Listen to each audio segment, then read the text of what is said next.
Army, Applications Lab, Air Ground Littoral, VERTEX. How was yesterday, especially the breakout sessions? Who had a great time? All right, that's really good. I think I was floating around a couple of them. A lot of collegial attitudes, a lot of great insights, and speaking with some of the SMEs, a lot of net new ideas coming out of the crowd and from your participation. And we just want to say thank you for staying awake and grinding through the day and making it to the networking mixer, which I hope you participated in last night. Is our friend from Australia still here? Yeah. Did you get some nice barbecue last night? No, I had tacos. Tacos, where at? Carolyn's. Okay, very good. All right, and our friend from Romania? Yeah. All right, tell us about your night. Pretty good? Did you have fun in Austin? Say what? He went to bed. All right, that's what I did, so. Okay, well, for those that weren't in all the breakout rooms and you're wondering, you have FOMO, like I sometimes do, about what happened in the breakout rooms, well, our deputy director is going to run through some notes about that very subject and maybe can address and assuage any of those concerns you may have. So I would love to introduce you to our deputy director, Colonel Clay McVeigh.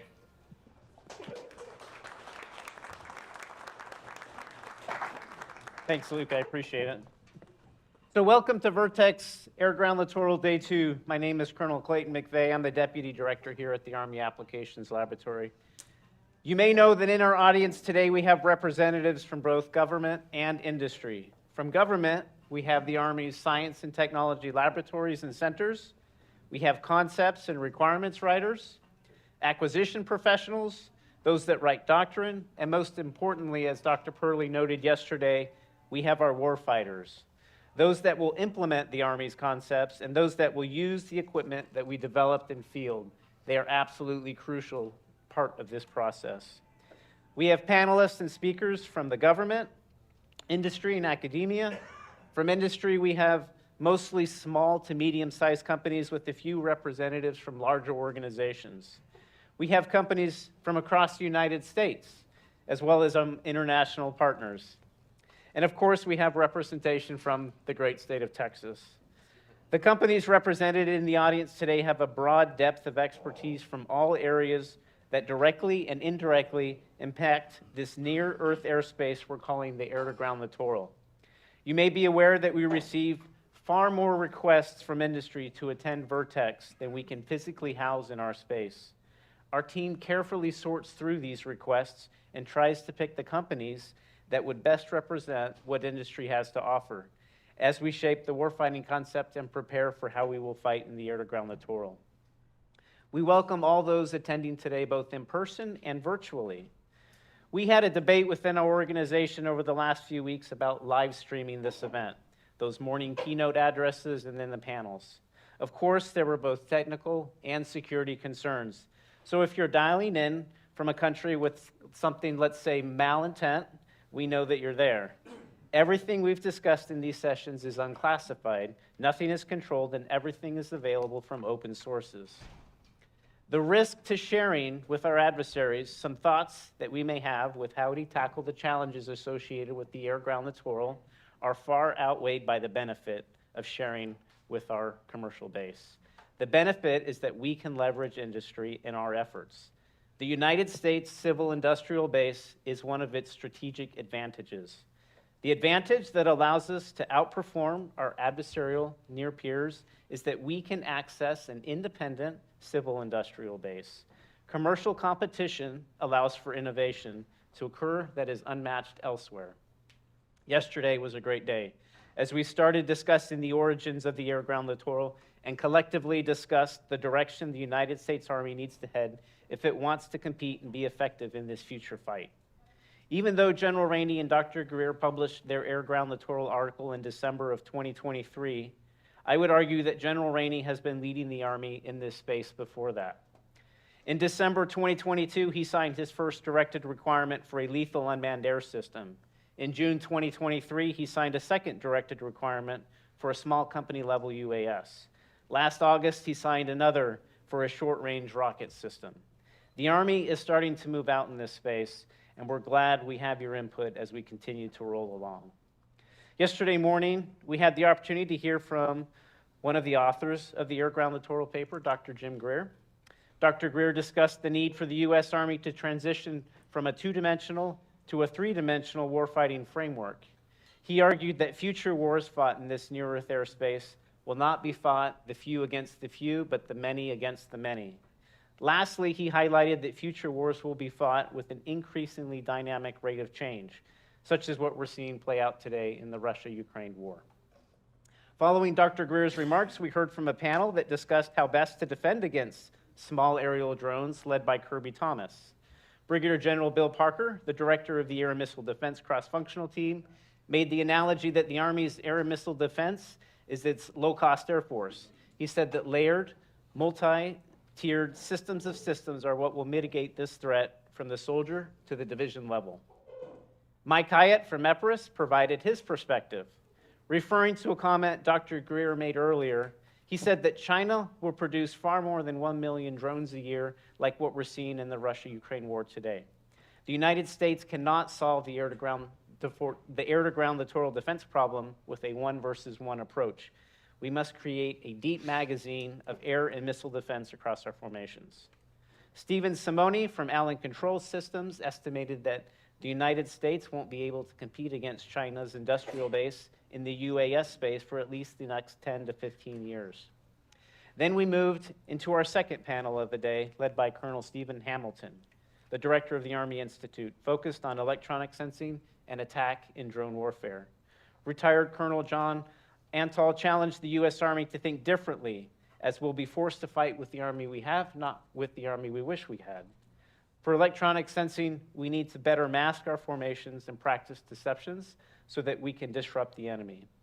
John Knag from the Dedrone discussed the Army has the fantastic electronic warfare capabilities. They're just not suited for use at scale within the air-ground littoral. He also shared some of his experiences working with the Department of State's International Traffic in Arms Regulations, or ITAR, which I thought were fascinating. Dr. Stacy Pettyjohn from the Center for a New American Security discussed that we need a renewed emphasis in electronic sensing and attack. She said we need different electronic warfare solutions for our different formations. Rightfully, she emphasized that technology alone isn't the solution, but that we need technology used in conjunction with combined arms maneuver. Following our morning sessions, we broke for lunch and then met with 5 different breakout groups focused on specific challenges associated with the air-ground littoral. One observation I had from the different breakout sessions I attended was that eventually someone in the group would ask, what does the Army want? For example, what do you consider low cost? How accurate? Is accurate enough? How small does the electromagnetic signature need to be? What quantity of drones do we need to defend against? And what ratio is the Army looking for operator to drone? The Army doesn't presently know the answer to those questions, and this is why we're here. We need your input to help us understand what's in the realm of the possible. The information we garner from these breakout sessions will help us inform our concepts, our requirements, and then our solicitations to industry. From the different panels, from the Disrupting Drone Manufacturing session, we learned that it's not the drones that are necessarily expensive, but the things that the Army asks industry to add to the drones that makes them expensive. Industry communicated loudly that the Army is not sending a clear demand signal with an understanding of the quantity of systems that the Army wants to buy. The Army can't show industry a budget line item that shows them how much we're investing in this space. And rightfully so, industry is risk adverse in investing when the Army hasn't shown its hand. In the increasing drone to operator ratio breakout session, industry showed us examples where drone operators are already operating multiple drones simultaneously. You challenged the Army to direct companies to work together by mandating and pushing interoperability standards. That ultimately, there are lots of factors we need to consider when setting these requirements. Mission complexity, drone compatibility, EW status, weather, and on and on. These are what will drive the number of drones that an operator can handle at any given time. During the concealing EM signatures discussion, industry suggested that the Army look at directional antennas, fiber optic cables, low-range frequency radios to protect its UAS operators. In the scalable counter-drone defense session, industry suggested looking at passive versus active sensors. We should consider using many low-quality sensors to create a high-quality picture. And finally, the Army should look at integrating existing field equipment for a near-term solution. From the assured position data session, industry offered using novel solutions to determine position that don't necessarily need to reside on the platform. Existing vision-based navigation computed at the edge exists today. Industry also shared that they struggle to test their PNT solutions given the challenges associated with some of the other regulatory agencies. Closing out the formal programming yesterday afternoon was a soldier panel led by Lieutenant Colonel Promotable Neil Hollenbeck. All of our soldier panelists reaffirmed that the basic warfighting principles of yesterday apply today in the air-ground littoral. Major Salerno discussed combined arms. Chief Warrant Officer 5 Engelhard highlighted the fundamental warfighting principles. Chief Warrant Officer 3 DeWitt emphasized that an effective defense must contain a tiered, multi-echelon effort. And Chief Warrant Officer 2 Barquist pointed out that any effort in the air-ground littoral requires the joint force. The Army can't do it alone. It's now my privilege to introduce our next speaker, Mr. Michael Kaufman. Mr. Kaufman is a senior fellow at the Russia and Eurasia program at the Carnegie Endowment for International Peace, where he focuses on the Russian military and Eurasian security issues. Prior to joining Carnegie in 2023, he served as the director of the Russia Studies program at the Center for Naval Analysis, where he continued and conducted research on the capabilities, strategy, and military thought of the Russian armed forces. I first became aware of Mr. Kaufman in 2022, but I admit I don't know from where. It may have been through one of his many articles in Foreign Affairs, the New York Times, or perhaps through his War on the Rocks podcast contributions. For this group, I highly recommend listening to the one titled Michael Kaufman and Rob Lee on Drones in Ukraine. But first, a word of warning, this is the facade. This podcast will point you to the first of a two-part episode of the Russia Contingency podcast that he hosts. And if you like that one, there are more. Some podcasts you can listen to at 1.5 or maybe even 1.25 speed, but for Mr. Kaufman's podcast, it's almost, I wish I could listen to him at 3/4 speed because they're so good and they're so dense. We are very privileged to have him join us and talk to us today. So please welcome Mr. Michael Kaufman to the stage.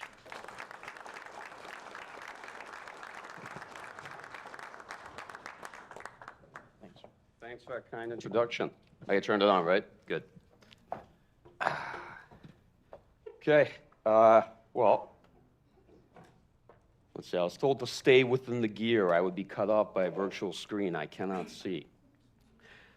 Thanks for the kind introduction. Great to be here with you today. Happy to give this keynote. Hopefully Army Futures Command won't regret that about 30 minutes from now. What I have to say is based primarily on 2 years of observations from near the front lines in Ukraine. I've been there 6 times over the last 2 years or so, most recently about 3 weeks back. In fact, I'm actually quite recently returned from a trip there and spent time along several parts of the front. I'm sorry I don't have a PowerPoint for all of you to take pictures of, like we're in the 2000s, which is what I saw last night. It really kind of took me back as an analyst, you know, seeing people getting up with cameras. I have some talking points just to keep me on track with you. So I'm going to take a bit of a shotgun approach, but I do hope that what you take away, at least from this conversation, is the view that what happens in this war does matter. This is not just a case of 2 militaries that are sort of struggling to put the pieces together, and that we would do much better because we are much better, we have much better capabilities, we fight much better, what have you. Maybe in the initial period, we would. Perhaps almost certainly we would. But something to keep in mind. Wars between major powers typically go on much longer than people expect. Most commonly beyond the initial period of war. Win, lose, or draw, it is very hard to deal a knockout blow during the initial period of war when you're dealing in a contest between powers of a certain size and capacity. And they have prolonged attritional phases that look like this, right? And as always, smart militaries learn from the experiences of others. The alternative is to gain that knowledge the hard way yourself. Before I get into the discussion, a couple caveats that I want to put on the table. All right. First, please keep in mind that there's a great deal we don't know about this war, and the early reports tend to be wrong, or at the very least, I think they're only partially correct, right? And I spend a lot of my time actually on corrective analysis. The big challenge I see on following the Russia-Ukraine war isn't even as much what I think we don't know. It's what folks think they know that probably isn't true about the war, especially about the early periods of the war. Second, not everything is a lesson learned. Context matters, right? Some things are just observations specific to this war. I think looking for lessons learned is the right attitude, but we're often very hungry to take in lessons from any war we're watching. And we tend to learn things first about war that tend not to be true.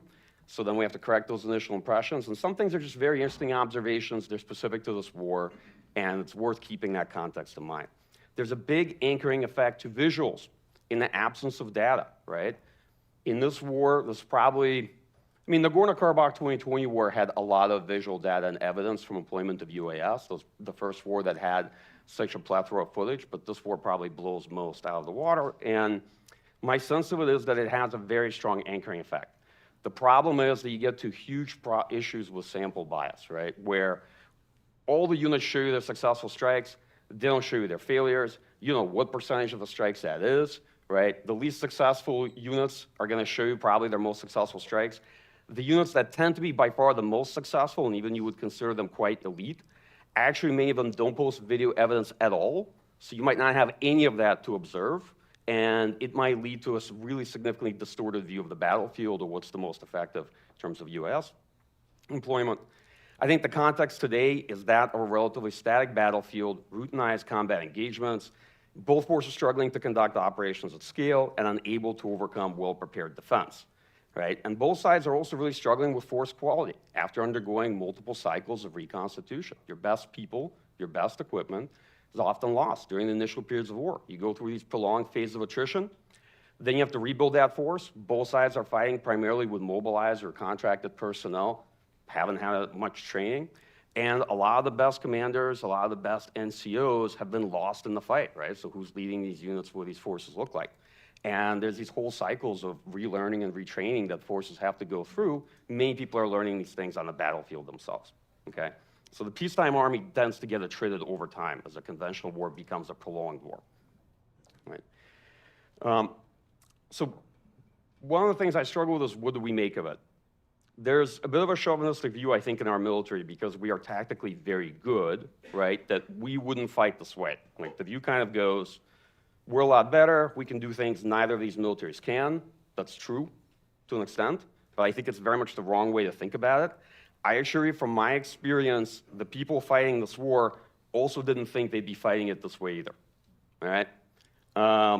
And so word of advice, just kind of dealing with a lot of our own military community, things look a lot easier from a distance. One of the challenges for this war is that our people aren't there. We're very used to being there, right? To Iraq and Afghanistan. Most of our folks are not there. They're not on the ground, and so they're not seeing it, okay? And I've spent about 2 years now learning from Twitter that pretty much every person in the US Army is an expert on combat operations like these, especially those they've never done themselves, right? So anytime anything goes wrong in this war, lots of folks quickly emerge to say, we would have done it better. This is so, these people just don't know what they're doing. And my short answer to you is, no, a lot of people in this war are fighting the way they are because they're adapting to the challenges. Some adaptations are negative adaptations, right? They're problems with the fundamentals that they have and they're adjusting to them and they're crutches. But just don't assume that, okay, nobody's thought of a better way to do it. All right, and lastly, some systems seem particularly successful in this war, but they may not translate well to a future conflict, right? Where's my coffee? There it is. Right, so context matters. So one good example of that was the Turkish TB2 in the Nagorno-Karabakh war, okay? It was very effective in 2020 in that war. It proved particularly useful in the first 2 weeks of the Russia-Ukraine war for, I think, for interesting reasons, but overall, its contribution to this war has been negligible, like in practice, right? And so some tech can be very useful in one war, not so much in another, and some technological developments can become an evolutionary dead end. I know there's a lot of folks from industry here and probably thinking that's definitely not gonna be my product, but the reality is that happens plenty. All right, let me talk a bit about the current situation. I'll react also to Dr. Greer's great presentation yesterday and try to make these points complementary. I think that looking at the rate of change, I agree, generally it's been evolving about every 3 to 4 months, although now it's slowing down. If you look at FPV's first-person view UAS, they emerged early on in 2023. They were available and quantity on the battlefield, but they were not a significant factor in Ukraine's summer offensive last year, certainly not in the initial period of the offensive. By the latter part of last summer, around August, getting into September, it became increasingly difficult to get within 5 kilometers of the front line during daytime in any vehicle. So over the course of 3 months, FPV drones went from being a fairly negligible factor during the initial offensive and breaching operation, first week of June, to being one of the most decisive factors that you have to deal with on the battlefield by September, right? And right now, that fire control distance probably is around 6 to 8 kilometers. You find most battalion CPs around 9, 10 kilometers from the front line. In general, like I would say the zone most threatened by UAS, strike UAS, are, as everybody knows, 10 to 15. But around 8 to 6 kilometers is when things start to get really interesting, right? And one of the impacts of UAS imposing a degree of fire control is that it creates a lot of issues around manpower and fitness too. Like lots of folks think that, hey, it's a drone war, everybody's fighting using screens and computer terminals. Not really. Everybody, including UAS operators, have to hoof it to the front line. And the last 6 kilometers, they typically have to walk with all their gear. And fitness really does matter, especially if you can't drive around. And so just getting to the front line requires quite a bit of hiking. And then from there, a lot of things have to happen on foot. So increasingly, you see that actually fitness does matter, even though technology has advanced so much in this war. The pattern has been, in general, that Ukraine has been better at employing modified commercial off-the-shelf systems. I say modified, and I really want to emphasize that.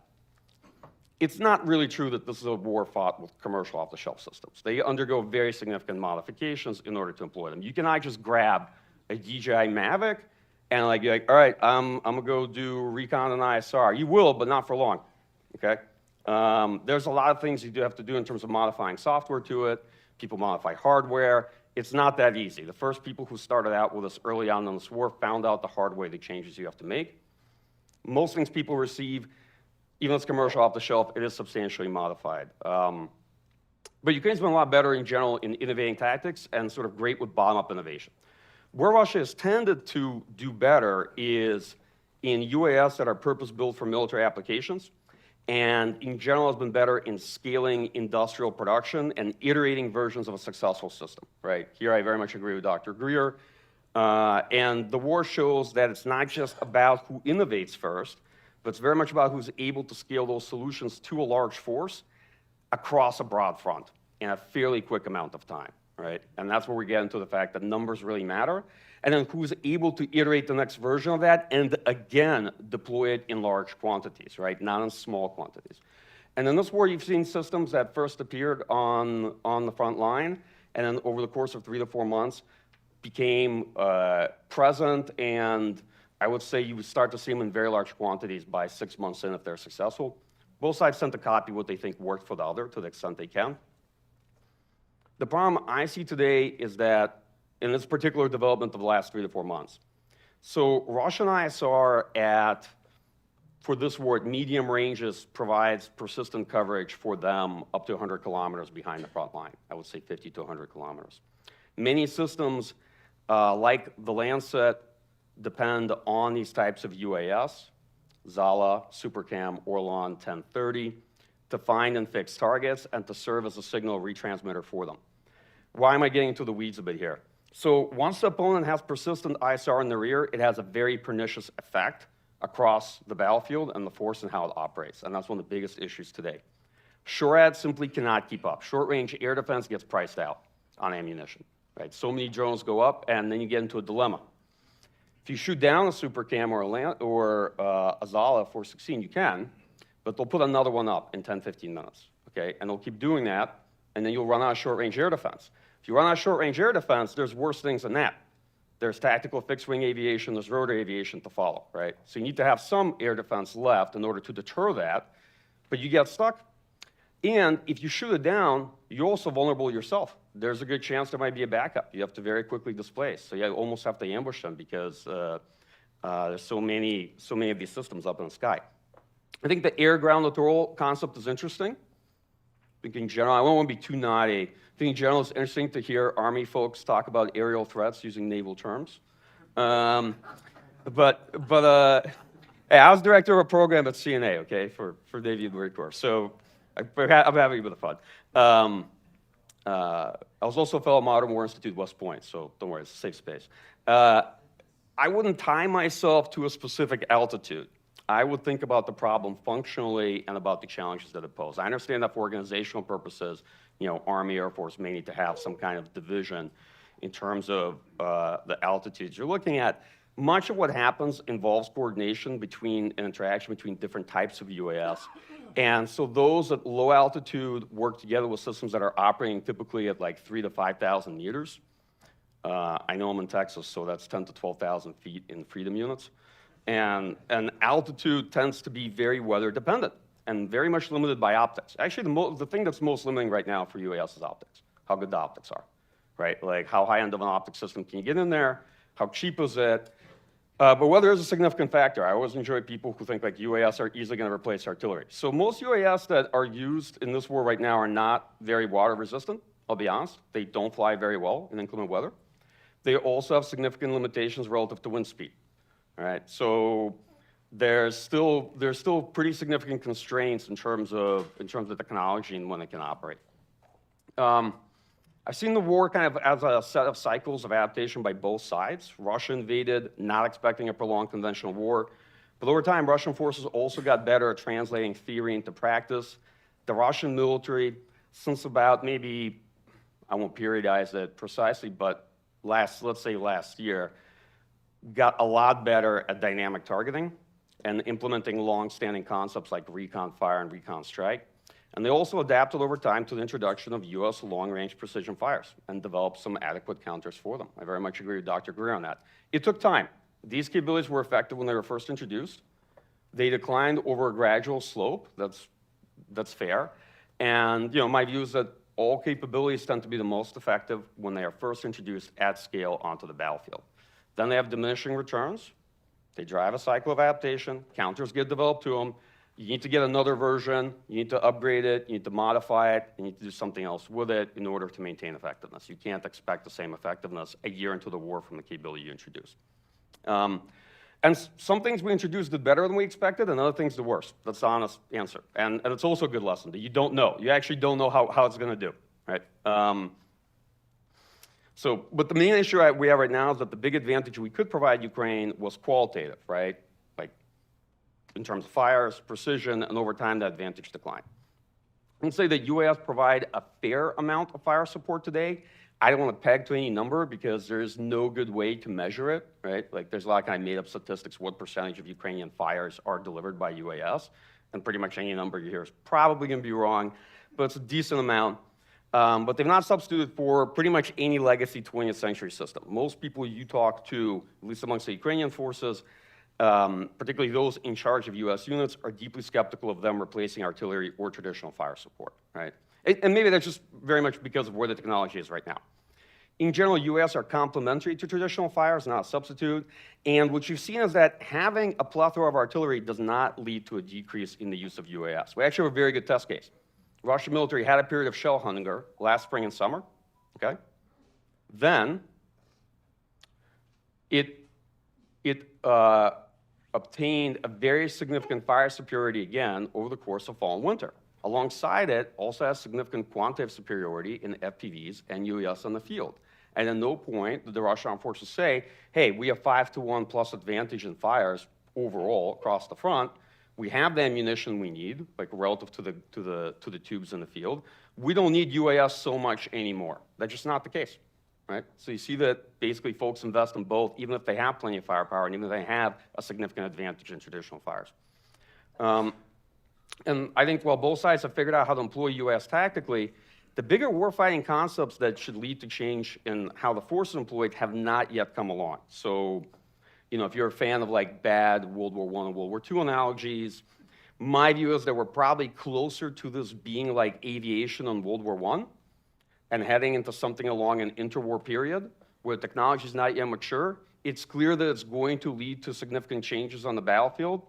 There's always a debate between traditionalists and futurists, right? I tend to be more of a traditionalist, just so you know, I'm like a conservative analyst, that's my bias. So traditionalists versus futurists debate is very typical. Futurists say, oh, this new thing is here, it's gonna change everything. This revolution's arrived. And they usually are assessing it during a cycle when it's first introduced, before a lot of counters and adaptations come, and you don't really know if it's gonna be here to stay, or it's gonna be that effective, right? And traditionalists are usually a lot more skeptical, and they basically think like, we're just gonna duct tape this onto whatever we're doing now, you know? So it'll be what we're doing now, plus this thing will be added to it, and that's about it, right? And the truth is somewhere in between. So one of the challenges you see is that the presence of the US had led to increasingly smaller numbers of troops conducting attacks and holding down a much larger amount of frontage. So neither side has come up with a way to employ UAS to attain a decisive advantage. Instead, both have chosen to major in the minors, which is to say they focus on action at the assault group level, around 8 to 15 men. And increasingly this summer, it's actually gotten smaller to more like attacking with sections of 4 to 6 men. Usually no more than 3 to 4 armored fighting vehicles. And you know, there are two different areas of experimentation that you've seen probably on the Russian side. The first one I call the Mad Max approach, which is go light and fast, motorcycle, ATV, dune buggy, try to get your forces as fast as you can to the position you're assaulting, and leverage speed. Sometimes it's work, it's also a great way to get killed. The other approach I've seen I call kind of the Sturmwagen approach, which is take the tank and turn it into a giant like anti-UAS barn with EW jammers, you know, huge defensive net and all this kind of armor around it, and essentially use that as an assault vehicle. You know, get mine clearing trawl in front of it and all that, and use that to clear a lane.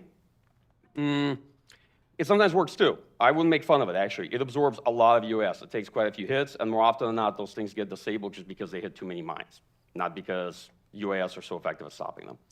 And a lot of times when you talk to people who actually are in these various US companies, they'll tell you that many vehicles are disabled by traditional means like mines or ATGMs. And then everybody who's flying an FPV gangs up on it, right, and makes sure that the vehicle is properly destroyed. But a lot of the hits you see, you can debate what percentage, but quite a few of them are against abandoned vehicles, right? So this is always where we go back and check the evidence and find out like what's really doing a lot of the killing. And behind the front line, if you're thinking that most US units are kind of operating at about maybe 7 to 10 kilometer range, behind the front line, a lot of the higher value equipment and things you might want to go after, like air defense, electronic warfare systems, they tend to be still primarily killed by heavy multi-rotor bombers. Heavy multi-rotor bombers have, I think, a much larger share of the attrition that they inflict than is visually available via evidence. Sorry, I didn't mean to go down a rabbit hole, but just to say, like, you can get very distorted effect depending on what you watch from this war. Okay. But basically what you see is a downward spiral in a war where the technology trends exacerbate the positional character of the fight, and mutual investment in the technology, rather than getting either side out or allowing them to attain some kind of decisive advantage so they can get back to like greater mobility or breakthrough, in fact, just exacerbates the positional nature of the fight. And what you've seen is that UAS basically have been added to traditional challenges like minefields, ditches, trenches, bunkers, and they've also themselves led to significant improvements in how passive defenses are constructed, right? Trenches are camouflaged, they're dug deep. Bunkers are now built with a 360 defense concept because traditional defenses, they won't work and troops won't use them in a fight like this, right? If you build a bunker, anyone with an FPV can just fly into the back of it. So you have to build a different type of entrance. You have to think through the 360 threat. You cannot build passive defenses facing the enemy forward and say, hey, I'm covered from the rear. It doesn't work at all, right? Also, it's very hard to get units to even hold positions out in the open. Everybody wants them inside a tree line. Everybody wants them covered. If you take a trench or a bunker in the open, you're a prime target for a glide bomb strikes, right? And 4 glide bombs will just get grouped onto your position. And even if you survive, it'll cave the walls in, Like if you ever see the craters that 500 kilogram glide bombs make, they'll make an impression on you. So the reason I'm basically telling the story is that it's also led to substantial improvements in passive defense. In any unit that entrenches itself, typically uses their own UAS system to check what they look like from the sky. In fact, this is one of the innovations that Russians pursued last spring. When they build a defensive line, they build a very visible set of defensive lines across the south, ahead of Ukraine's offensive. But the forward positions were actually very robust too. They were more robust than they looked, I would say, from traditional imagery means, okay? And part of the reason for that is the units that built them had the ability to use UAS to see exactly what they would look like to an enemy ISR and to adjust the positions accordingly and to camouflage them correctly. Hope that makes sense. I've been with units where, I mean, you'd be surprised. You can sit with a 60-ton artillery piece in a tree line and it disappears. Like from the sky, you can't see anything. It just disappears. You'd be surprised how much equipment can disappear in a tree line if it's properly entrenched camouflage. So, yeah, in passive defense, kind of the adage for infantry, if you want to survive, you need to dig. And it's unfortunately quite harder to do in the winter, obviously. There's a lot less tree cover, but tree cover is still, and terrain cover in general, is still a very significant factor, particularly in the summer. And both sides have gone to dispersal in terms of fires and how they position their equipment. Some of the traditional tactics just don't work as well. For example, let's take like wheeled artillery. And we're just talking about this as examples to show the effect on the battlefield. So shoot and scoot tactics work pretty well with wheeled artillery. You could go down the road and just shoot off the road.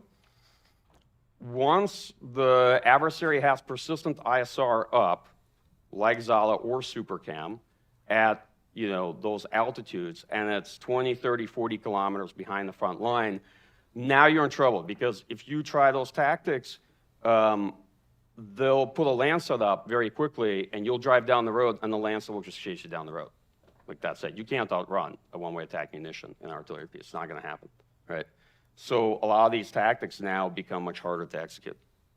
And last point on this.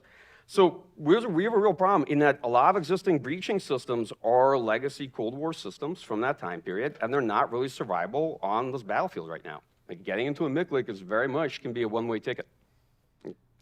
One reason why breaching efforts fail is because the opponent is naturally going to target all of your enablers early on, see them as the highest value threat that they can engage, and a lot of things you need to actually conduct an assault or a breaching effort are going to get knocked out. And those are typically low availability assets, and then the question is, what are you going to do then? I've heard folks definitely opine saying, hey, what happened to Ukraine in the summer offensive, no big deal. We're not going to tackle these minefields. We're going to go around them, or we're going to go over them.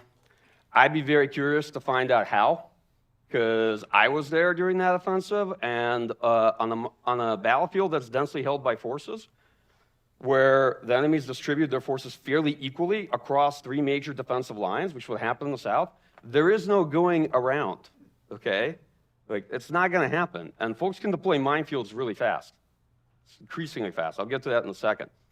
I don't really know how you're going to get over it either, like in this kind of contested environment. So, but I'm open to thoughts. Like I said, I myself have plenty to learn, so I'd be curious to hear where the thing comes from.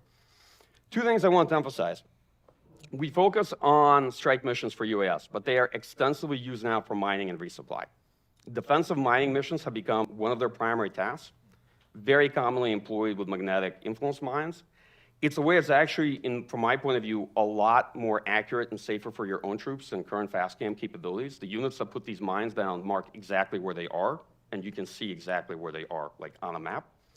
And they log everything, and so you'd be surprised actually how fast a UAS company can defensively mine an area, or offensively mine it to disrupt the opponent's movement and logistics. And this increasingly, I think, has become one of the more effective ways to take out disabled vehicles. And having spoken to many units, UAS often account for about half of their resupply missions right now, to be perfectly honest. I think a lot of battalion commanders will tell you that, because you have such a strong degree of fire control at that around 5 to 6 kilometer mark. Many casualties are taken moving to and from positions, which then creates a dilemma. Most infantrymen will prefer to hold their position rather than risk being killed and wounded, just moving back and forth from it, rotating out. This is particularly true in urban battles. Like once you're in those blocks and you're holding them, people don't want to leave. Okay, it's very hard to get supplies to them too. So this is actually where US have come in, and in a lot of the fights now, they account for about 50% of the resupply. In some battles like the Krinky Cross River operation, where Ukrainians were holding that small lodgement, I think they've just abandoned it for many months. Most of the resupply was done through UAS, like the probably overwhelming majority of it. Let me tease out a few things that people don't talk about as much. I know a lot of folks here are from industry, but I want to talk about a couple things that don't come up as often when we discuss US and lesson learned. First, US is right now is very manpower intensive. Like a lot of people don't talk about the significant changes you have to make to your force structure in order to employ this technology at this point, and certainly employ it at scale. Typical US companies, I can't give you the exact number, but they're on average more than 100 personnel in size. Let's be honest, so an FPV squad is 4 people, okay? 3 days on, maybe 3 days off. You need daytime, you need nighttime shift. For an assault by an assault group of 15 men, you're gonna need at least that, if not double, in UAS support for that action, typically, okay? In Ukraine and in Russia, US companies are now being expanded to battalions, which creates hard choices for brigade commanders on where they're gonna put the bodies and the replacements they get. On the one hand, you always need more infantry, and that's a big challenge.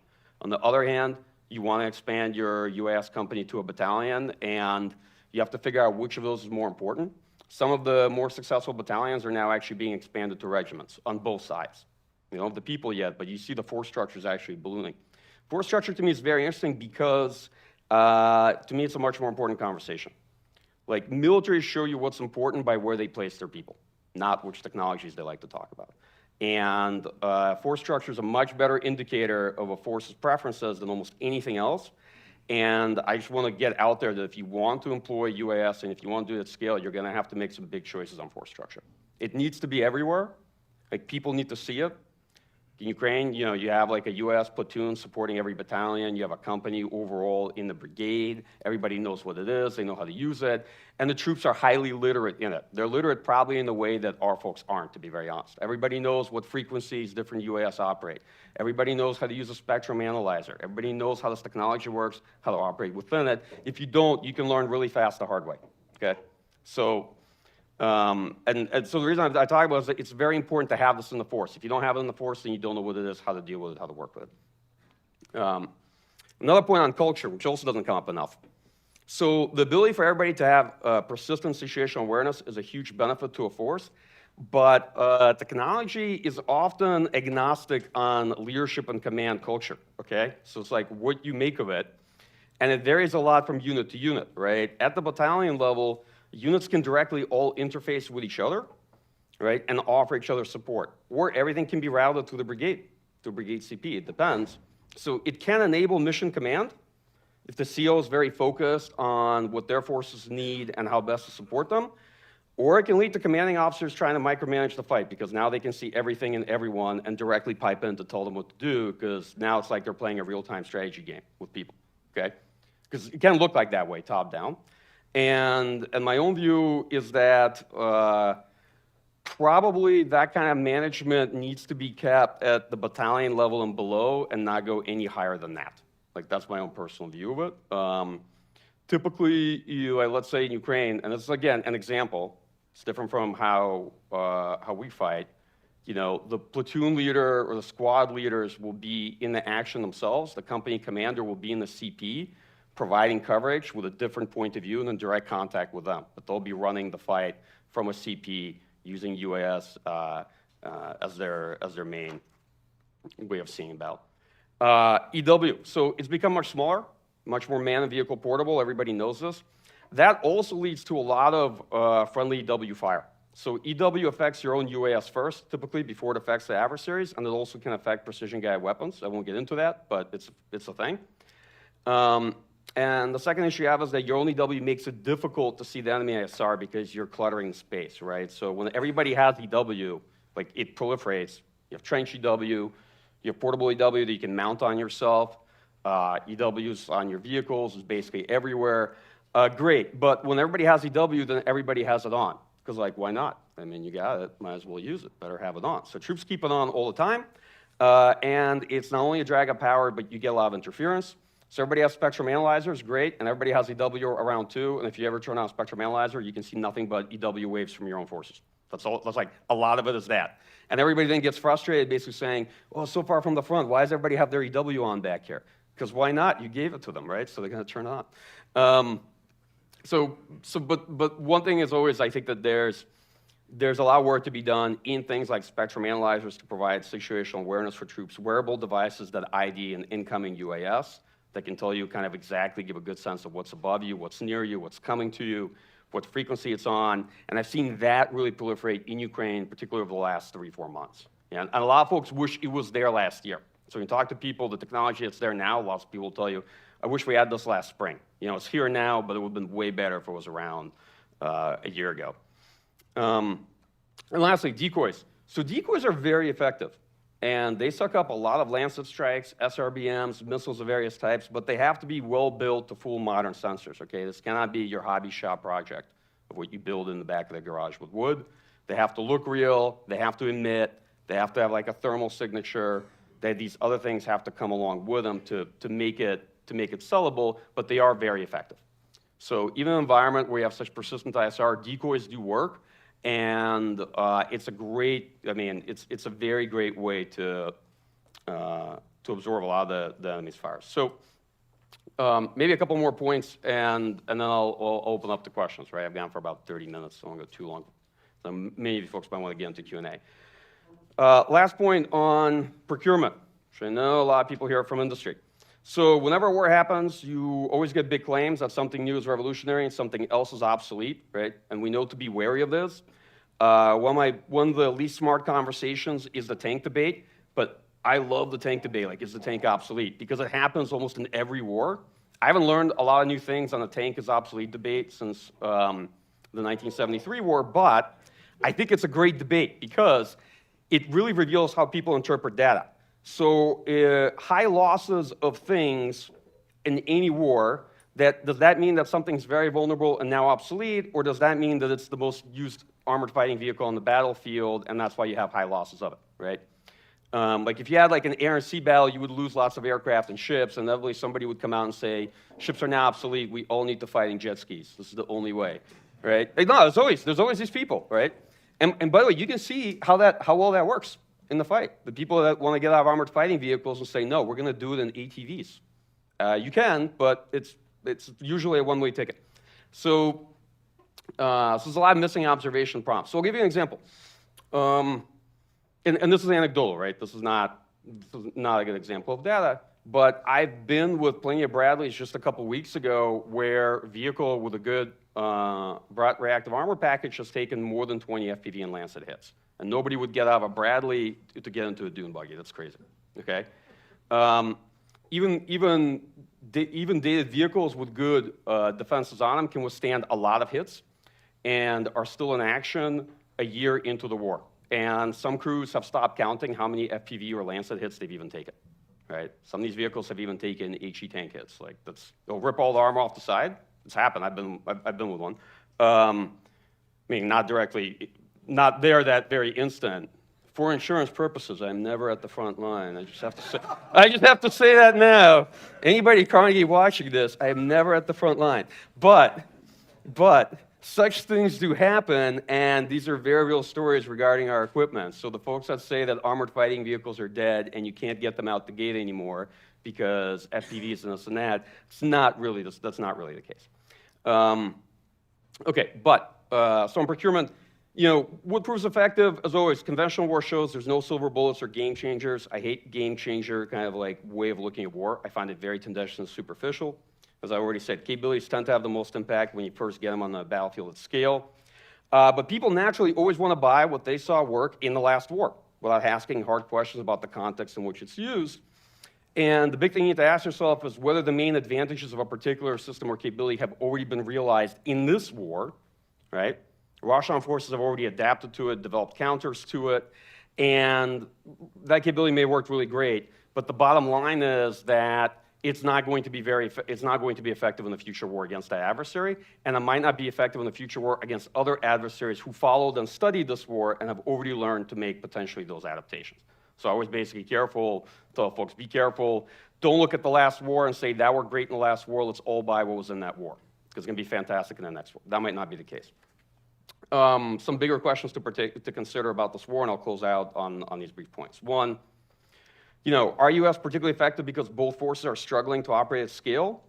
Or is it that the reason they're not operating at scale is because U.S. posed such a big challenge added to the traditional challenges that a force has to deal with on the battlefield? I think a lot of people kind of look at us and thinking, what happened to us? And that's a little bit what the Russian and Ukrainian military thought. And I think our own planners were very optimistic last summer, looking at the challenge, and that led to a significant reassessment. I think looking at the war right now, precision remains an effective counter to mass, but it is a poor substitute for it. And to some extent, the U.S. is probably over-indexed on long-range precision versus adjusting to and dealing with the proliferation of short-range precision on the battlefield.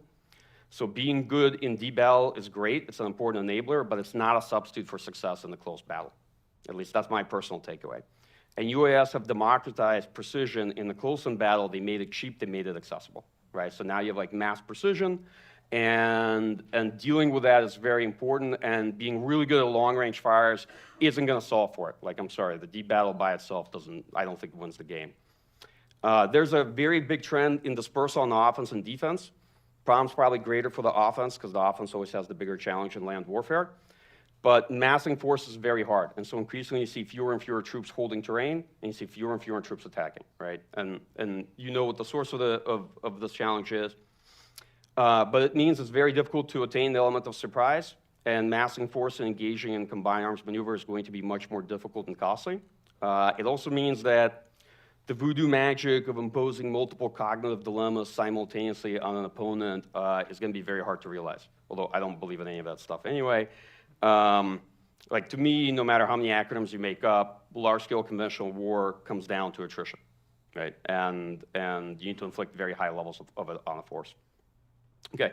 Dr. Gear yesterday covered what I thought is a very important debate to always tease out, which is between the few and complex versus the many and simple. UAS that we mostly look at fall into the many and simple category. I think a lot of the contest right now in this war is moving more into a qualitative dimension. Both sides have the numbers, and both sides are producing UAS in the millions, or at least plan to. To be effective against counters, though, UAS themselves have to become more sophisticated, and that leads to the debate. So how simple are the many UAS going to be, right? Like where are they going to be on that sliding scale between simple and complex, and what's the acceptable price point for something that's going to be used like an expendable munition? And of course, there's a challenge where, on the one hand, you have to buy these things in the millions. You have to buy them like you would ammunition. On the other hand, you're going to have to update them. You're going to have to upgrade them. You may not be able to store them like artillery shells for 20 years and go back to them. It's like, that's the 155. It's exactly the way it was when I left it, and it's good to go. So I don't know. Many of your industry types, do folks here think that if you produce a UAS now, 20 years from now, it'll be good? No. I see a lot of people kind of going like this. Yeah, probably not. So it's a challenge. How do you procure something in the millions, but also deal with this issue? Okay. I'll close on that. The only thing I'll say is that I think in the West, we do have a tendency to reach for technological innovation whenever we get into trouble. And this is a great place to talk about tech innovation. That's why we're all here. And obviously, many of you folks from industry are an important piece of the puzzle. But technology, as this war shows, is not a substitute for addressing fundamental challenges in the force and how you employ it, right?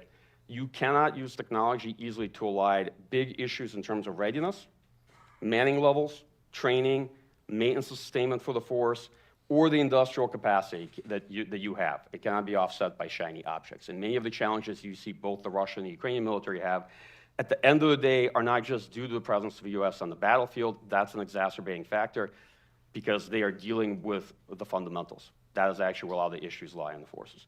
And it can happen to any military after some period of a prolonged conventional war. Okay, I'll stop there, open up the Q&A. I'll look to my colleagues to keep me on time. Gentleman back there. Here you go. You touched on an attitude from militaries all over the world where they say we wouldn't fight like this, like it's a very situational, kind of one-off type of conflict.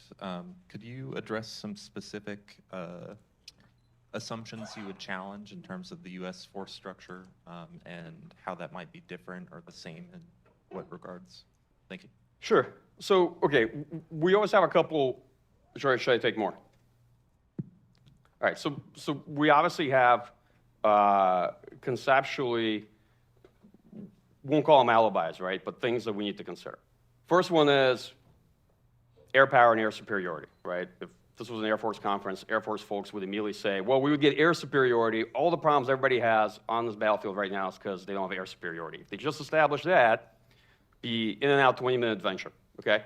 I'm kidding a bit, but like this is one alibi. The challenge is that air power doesn't actually have a lot of solutions to the challenges that I see. Like obviously air superiority would be a huge factor. We invest a lot of money in expeditionary airspace power, it's true. And it's probably one of the best combinations of firepower and maneuver on the battlefield. But if you look at a lot of problems posed by US, by traditional defenses, air power is not talismanic. You cannot just wave it and assume that you've solved for all these problems. Second, air superiority is actually not that easy to achieve necessarily, and even if you do achieve it, you have to retain it. And if you look at the modern battlefield, there's a big question like to what extent you would have air superiority at these lower altitude, how you would solve for these challenges. So that's one. Another one is, well, we can operate maneuver scale like brigades, and the forces here don't. All right, well, the Russian military initially lost the better part of the force given how they invaded, but actually could, to a substantial extent, operate at scale. But increasingly, they lost the ability to do so, partly because of the attrition to the force, but also partly because when they tried large-scale assaults, like last fall in Avdiivka, what happened was they suffered very significant loss of equipment in exchange for not very good gains. And so both forces chose to operate this way because they couldn't overcome traditional defense combined with these other challenges, and in different ways of trying it this way or that way, they saw that the losses increased significantly to equipment, but the gains were not commensurate with the losses, right? Third one, there's a lot of folks, some folks, for example, looking last summer thought, well, Ukraine, if Ukraine had just accepted a significant rate of loss and attrition, they could have broken through the defensive lines that the Russian military had. That's not true. Like, sorry, that's just not the case. That's not. I mean, you could have suffered a much higher level of attrition, but in exchange for no operational success. Like, that is very possible.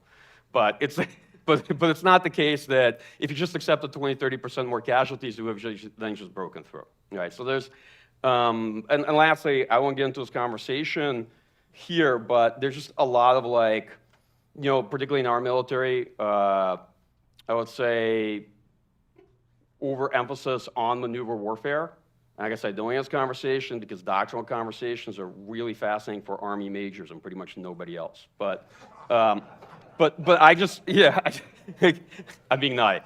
No, but the point I'm trying to make is that I think you're really looking at a war like this, you really have to reassess, right, what you can expect to get out of maneuver warfare, and the reality is that you really need to make peace with a high level of attrition and being able to impose that on an opponent, right? And attaining fire superiority, inflicting this kind of attrition is very important, and you can't expect maneuver to just work. Okay, like my point is it has to be earned. And whenever I talk to folks like, how would you earn maneuver on the battlefield like this? Like, whoa, we would just, do it. That's basically, yeah. So this is the part where I'm skeptical of.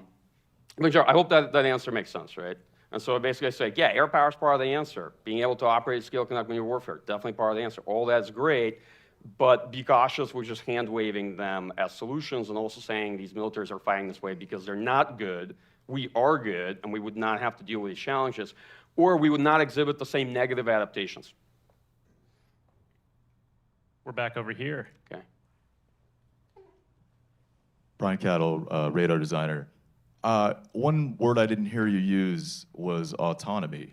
Be curious what you've seen there. Has it had any measurable tactical effect? I remember some story about a Lancet that could see a muzzle flash or something and hone in on it, but maybe that was fool's gold. I don't know. Yep. Haven't used it for a reason because I haven't seen much of it at all in this war. I haven't seen much autonomy. I haven't seen much AI. I haven't seen any of this drone swarming stuff or other things people talking about because by and large it's not there. Okay. People are experimenting with terminal guidance for UAS, right? There's plenty of folks here actually in terms of your companies. I've interacted with some of your people in Ukraine before.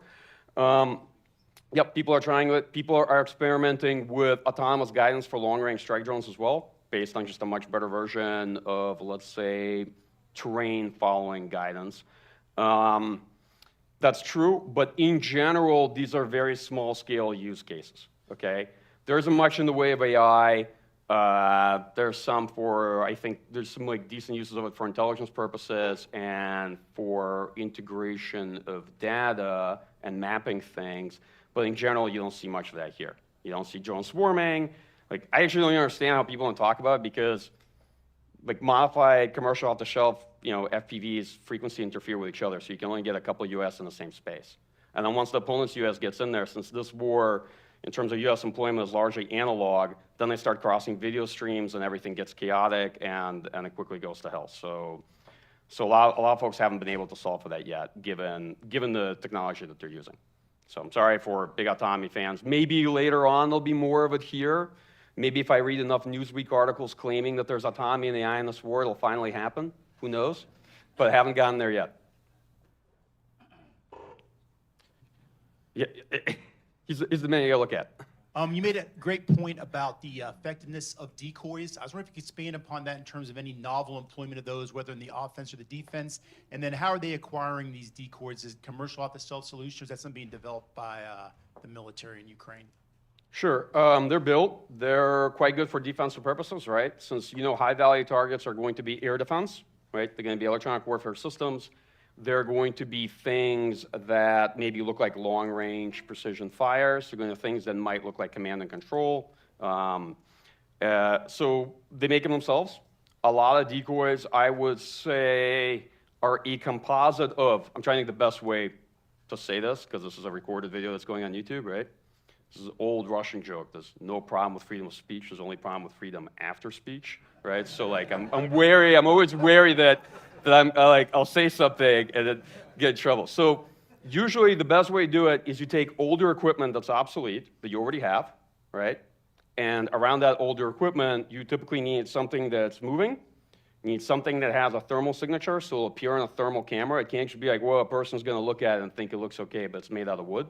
Yeah, people are a lot smarter than that. That would have worked in 22, but by late 23, 24, it doesn't work. Ideally, it needs to emit, okay? And it needs to look like the real deal on multiple types of sensors. One good way to do that, by the way, efficiently, I'm not saying that you necessarily have to do it this way, is since sometimes it's hard to have a whole bunch of decoys, let's say emitting, you want to have something that looks like a radar. So you could have one person with an emitter drive from one to the other like this over time. I'm not saying that that's something that's done. I'm just saying there's ways to do this creatively. Yeah. But they are very effective. And the Ukrainians keep the details, I think, fairly closely held. So that's why I don't want to get into it, because it works, absorbs Iskanderms, absorbs Landsets, what have you. And some of these decoys collect a lot of Landsets and other things. Okay, maybe on this side, just show them. I got one over here. Oh, over there. Okay. Well, it doesn't look like I'm in charge. I'm sorry. Hey there, Bren Rank, Geist Robotics, Small Form Factor EW. Questions around the Shahads. We mainly see those used in a strategic capacity to attack infrastructure, probe air defenses, drain high-end air defense magazines. I was curious, have you seen them adapt and how the technology's changed on that? Can you speak to that? And do you see them having any sort of impacts in the close fight or towards the fronts, or has it mainly been reserved for those infrastructure strikes? Okay, you mean different Shahed types, like 136, 138, and whatnot? Yes. So they've gone through many different iterations. I don't know if they're on the 9th or the 10th or the 11th now. They have significantly upgraded them and improved them over time. They're used for infrastructure strikes, okay, on fixed or semi-permanent targets. They were effective in consuming a lot of air defense, but as this war shows, cheap forms of strike also have cheap solutions. Like well over 40% of Shaheds are shot down by mobile air defense groups, primarily using high caliber machine guns with thermal scopes and tablets that basically allow them to have really good situational awareness. If you know, Ukrainians have a lot of great apps. I have a whole section here where I was going to talk about it, but we were running a long time, so I didn't get into it. But one thing that people don't talk about as much is actually battle space management and how successful Ukrainians have been in building different types of apps and modules, right? And then putting in a lot of data from different types of sensors in systems like Virage. So you got radar, you got acoustic sensors, and it not only gives you a great real-time picture, it also gives you a predictive track of where the Shahed UAS is likely going to go. And then you can think about how to position yourself to it. So most of them get shot down. They're pretty easy to shoot down. Part of the challenge is also because as we get closer to target, EW is a big factor as well, right? So systems like that, the closer they get to target, the more they need correction, like GNSS correction. And the less of it they have it, the more of a challenge that starts to become for them. And it's always a trade-off, because if you go low, you're very vulnerable to gunfire, AAA, right? If you go high, which is the other adaptation that Russian US employ, like if, let's say, typical like flight altitude for them was 200 to 300 meters, and it's like 800 to 1,000 feet, let's say. Then you can go up to like 1,500 meters plus, and then you become quite vulnerable to other types of air defense. So I hope this helped answer your question. But they are not used to strike. They're not used in any kind of dynamic targeting or engaging targets at the front. I think increasingly they're a lesser part of the problem that Ukraine has to deal with. Although they are an issue because they are typically part of any strike that involves cruise missiles, you know, ALBMs and what have you. Okay. Okay. Okay, John Antel, Mike. Очень хорошо, as always. Can you, for this group in particular, give us one case study you would recommend we study of a fight in Ukraine that brings tech and war together, kind of the, you know, tactics and war? What is, because, you know, there's so many things to study in the several years that we've been fighting. Yeah. For this group, honestly, right now, I would definitely say what happened in the Ukrainian offensive last summer, particularly the initial breaching operation and how tactics evolved on both sides. First, and it's not like an ad for anything I've written, but I've written on extensively with Rob Lee last year. If you want to read War in the Rocks, I think it was late August, we wrote up a pretty detailed assessment of what took place during the offensive, how the Russian military prepared its defense, what the Ukrainian plan was, how things went initially, why they went that way, what the adaptation was, and why the offensive played out that way. Why?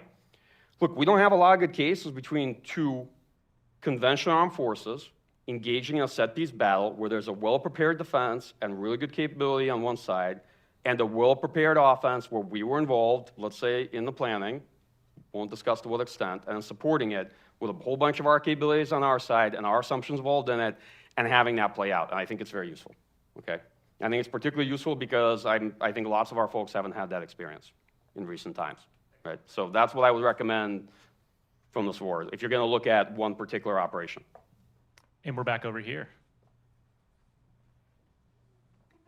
So you talked a lot about a little bit about the tank obsolescence debate.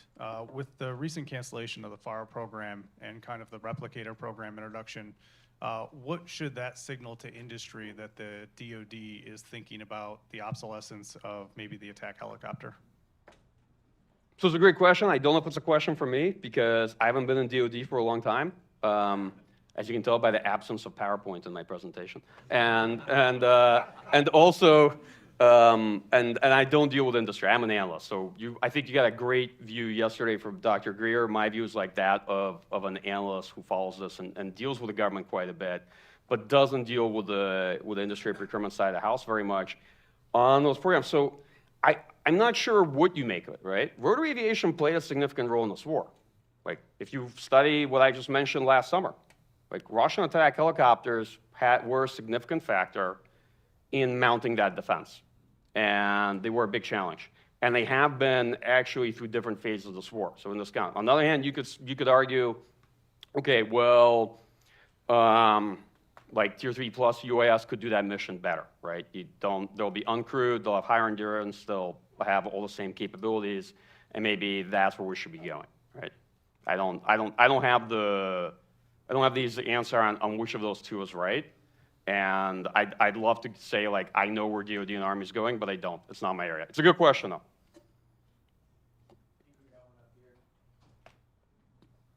I did. You mentioned logistics, UAS is being used for logistical resupply. Yep. Is it just like class 1, 2, 3? Are they like, what size are they using? What are they delivering? Like this big. Okay, I'm gonna use my hands. Heavy multi-rotor. Heavy multi-rotor. They haven't done anything with fuel or anything. So small. Okay. Yeah, it's pretty small, but keep in mind, it's got to be big enough to carry things, right? Cheap enough to be losable, small enough that's not very easily shot down. Because you make it really big, then it's going to get shot down pretty easily too. Okay, and then you have other challenges. So to compensate for a deficit of SHORAD, Ukrainians have, in particular, have been experimenting, as you know, with FPVs in an interceptor role, right? And using them as a way by which to intercept other drones paired with radar.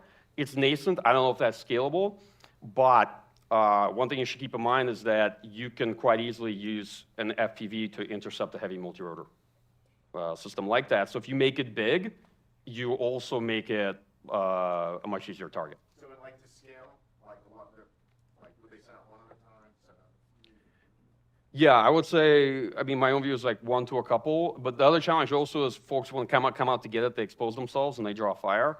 So you don't, when you do resupply missions, you don't want to make it very super obvious, like, oh, here's the drop. I hear lots of, you cannot do things like this at all. I just want to be honest with you. In like on a battlefield like this, there's no gathering and there's no doing things in large numbers, okay? There's no hanging out together with cell phones on anywhere near the front, right? Because you have UAS up, they just collect signatures and see where there's clusters of cell phones that are active, and you'll very quickly prioritize yourself for a glide bomb strike. So that's also the big issue. So it's hard to use things in large numbers like that, right? You have to do it on a smaller scale.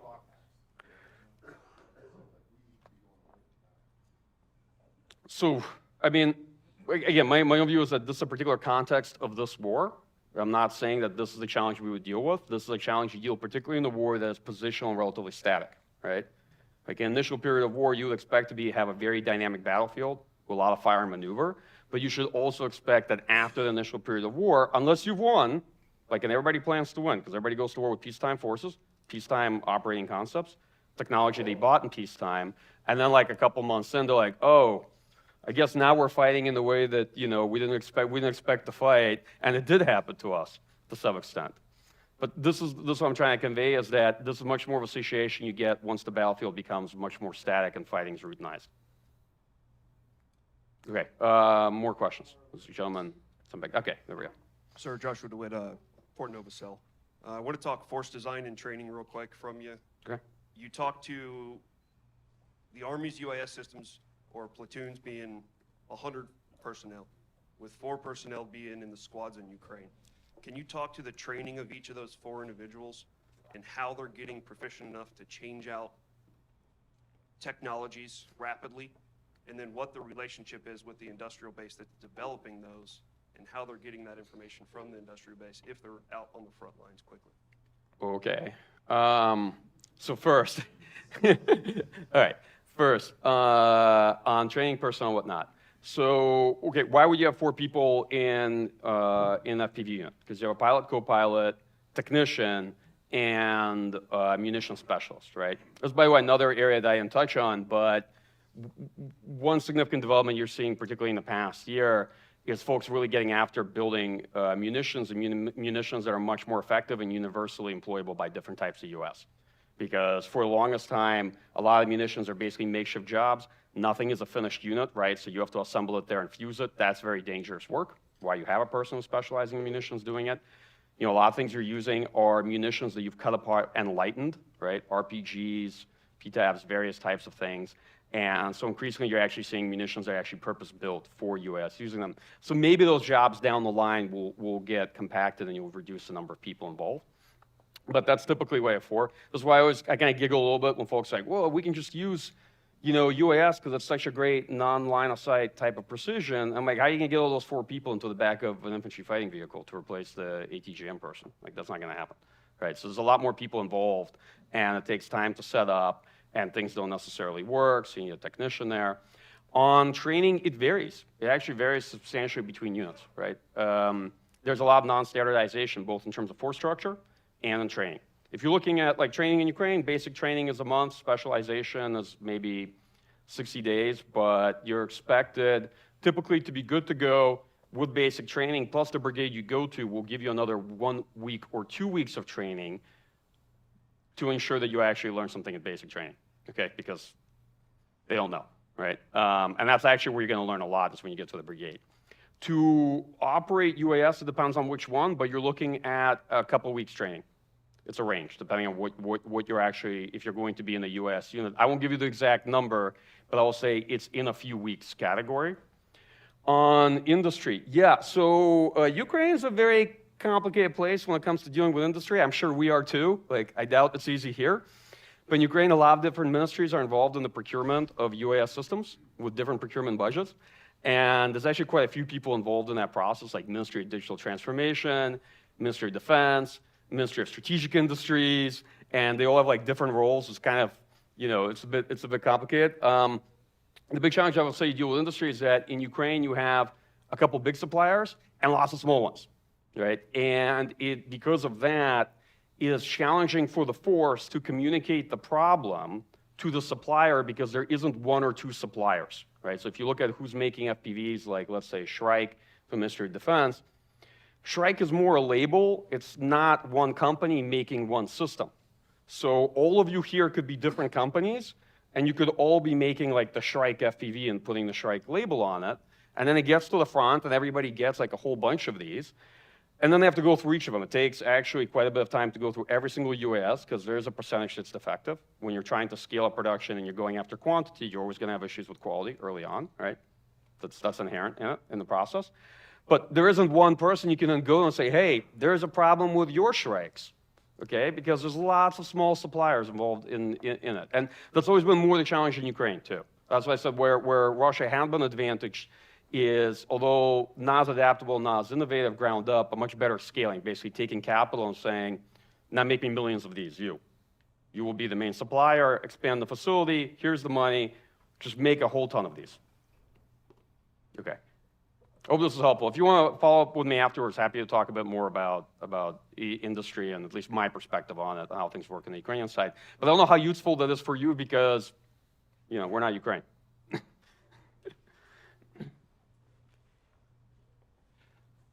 Are there any other questions? I think we have time for just one more. Do a lightning round. What would you say, what category of UAS would you say has the highest success rate? Offensive, defensive, targeting, information systems, in your opinion? Success rate in like strikes, you mean? In their mission objective. Well, that's a good question. So I would say for probably the best, most elite units, which are not representative of the overall force, typically, because, you know, elite by definition usually doesn't scale very well. You might be looking at somewhere in the 30s in terms of percentages of FPVs and strike drones. I would probably say the most successful one is likely heavy multi-rotor bombers, to be honest. Like if you're talking about, if you're looking at number of systems used versus how many are lost in missions versus damage they inflict, right? If that's how you're grading it, right? If you're talking about strike drones, the most commonly used are FPVs, right? You get a whole percentage in there, maybe best units are up in 30%. I don't know what percentage of that are hitting things that are like actually abandoned already, but for other units, maybe, who knows, maybe half that, but that's pretty good. Like if you looked at stats on ATGMs or other types of capabilities, it's not bad in terms of effectiveness rate. I think it's actually pretty high for what these systems are. So yeah, overall pound for pound, the most effective UAS is from the beginning of the war to today, the DJI Mavic 3T. For roughly $3,500, you cannot beat it. It's got the thermal imager that you need. It's replaceable, it's easy to use, and they're ubiquitous. And it's still with us here today on the battlefield. So with some software modifications and adjustments, that's still one of the most common systems you're going to find. I don't know if that's a disappointing answer or not, but I'm just saying that, like, from the beginning of the war, Mavic 3T has won it as far as the most commonly seen system that's used. Yeah. Yeah, I would say on both sides. I mean, on the Russian side, you could debate a bit because you'd have to separate, commercial off-the-shelf systems like that versus things that they'd built. On their side, probably more like Orlan 10 and the pairing between Zala and Lancet, because they have to work together. It's been very successful in terms of hits. So I would say much less heavy multi-rotor or these types of US and much more combination of Zala 416 and Lancet.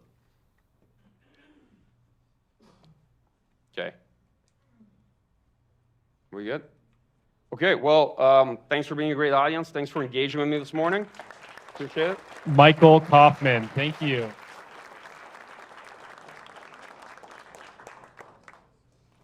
Thanks, folks. Okay. Thanks a lot. I appreciate it. World-class insights, and I know there's more questions in the crowd, and perhaps he's available to field those. We're going to go on a 10-minute break, and we will return for our first panel. So caffeinate and return. And we have plenty of seats in the front for those in the back. We do have seats up front.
Be sure to push it before you go on stage.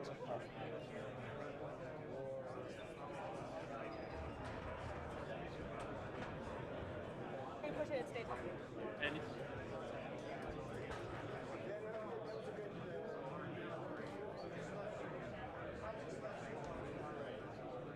Just turn it on. I push the button before you come on. Leave it on while you're up there. Leave it on when you're not answering. Okay. So Leave it on the whole time. Just turn it on. Unless you're going to mumble and like, And like- think about out loud what you're going to say. And if I don't like what you're saying, I'll turn it. The point is the mic is live.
Okay, welcome back. Please make your way to your seats. Again, we had like 10 empty chairs in the front.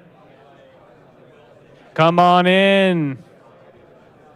Pin a rose in that thought, and let's take a seat.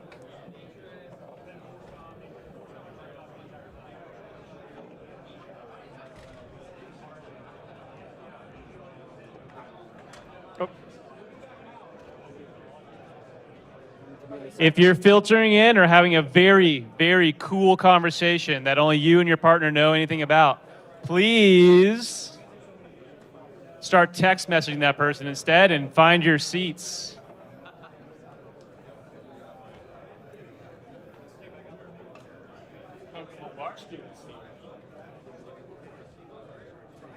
Plenty of open seats in the front. Good, we are filtering in. I do know that break was cut 5 minutes short, and the bathroom was closed on the first floor. I was in that population.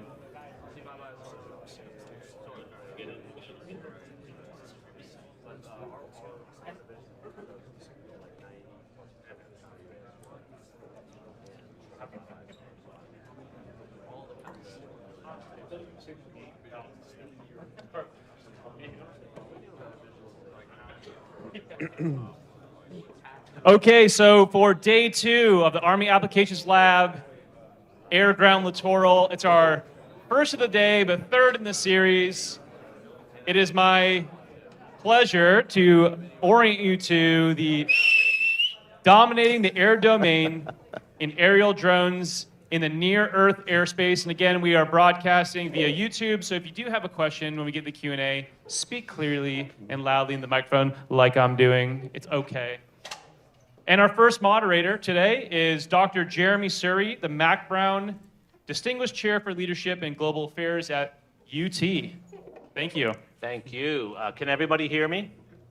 Yeah, as I've told a few others, my problem is usually not that I can't be heard, it's that I can be heard.